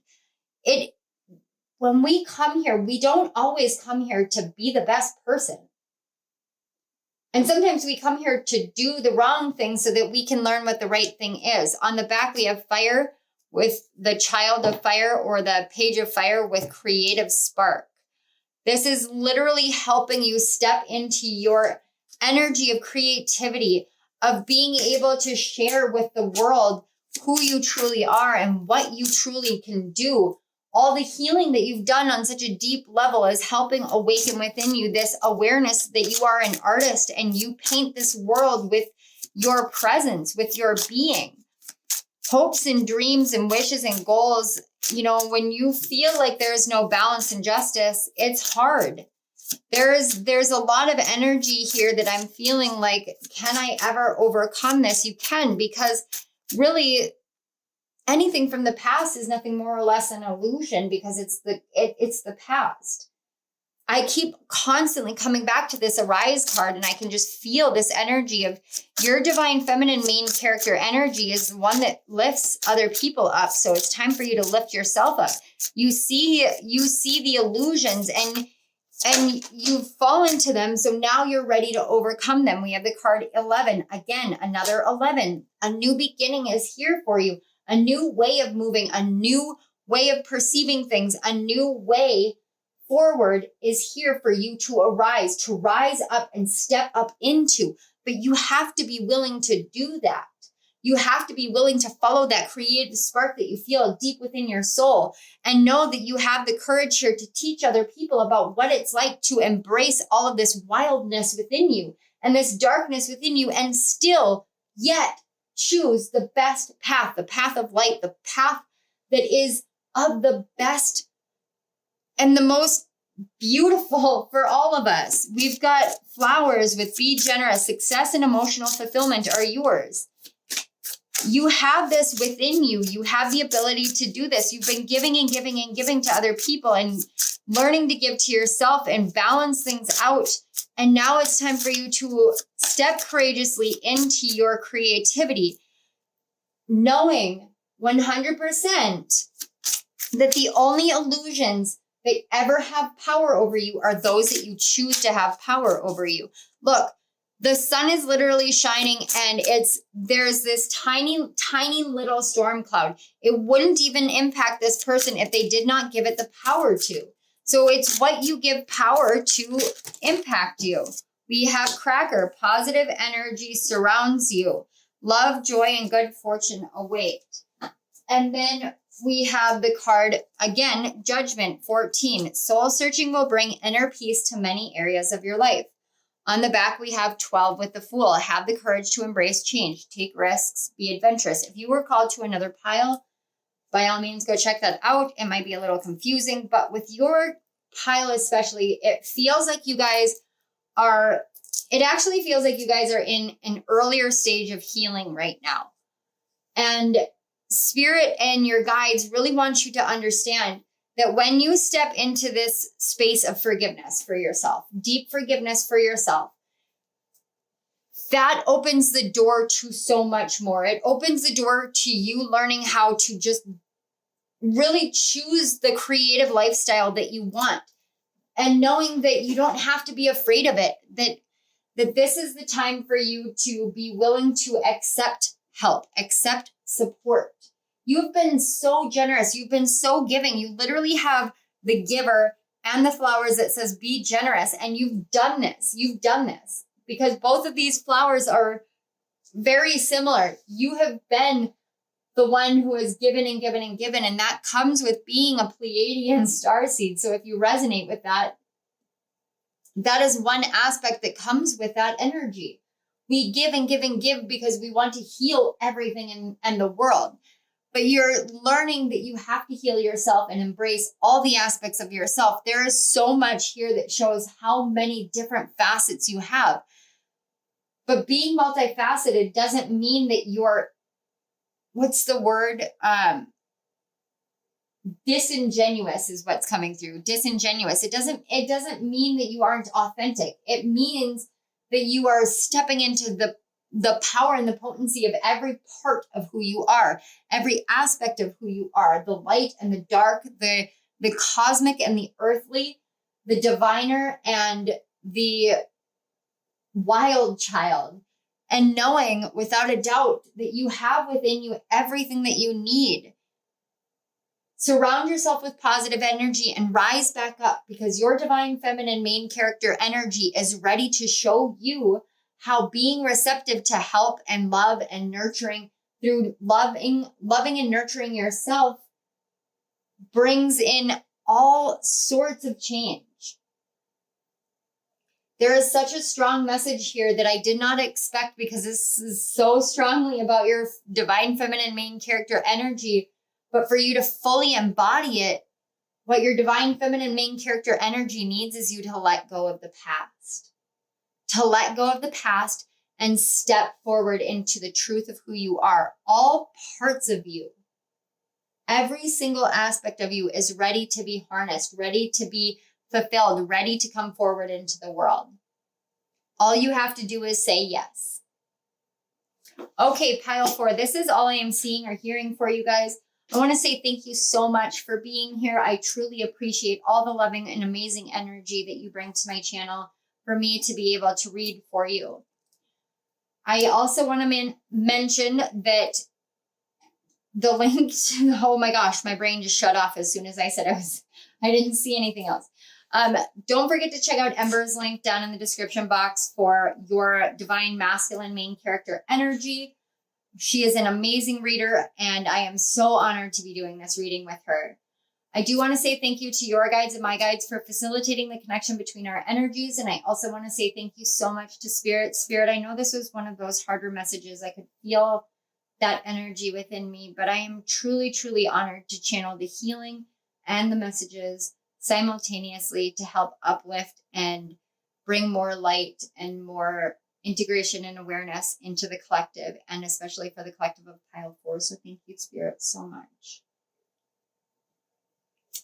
Okay, pile 4, if this resonated, please hit that like button. Don't forget to subscribe to my channel and hit the notification bell so you don't miss any of my upcoming readings. In the description box below are the links for Ember's channel and her reading, as well as links to my author page to donate to my channel, to book a personal reading, and links to my sister channel, Rising Sign Messages. So without further ado, please let me know in the comment section below how this resonated, and I will see you at my next reading. I love you all. Bye. Below how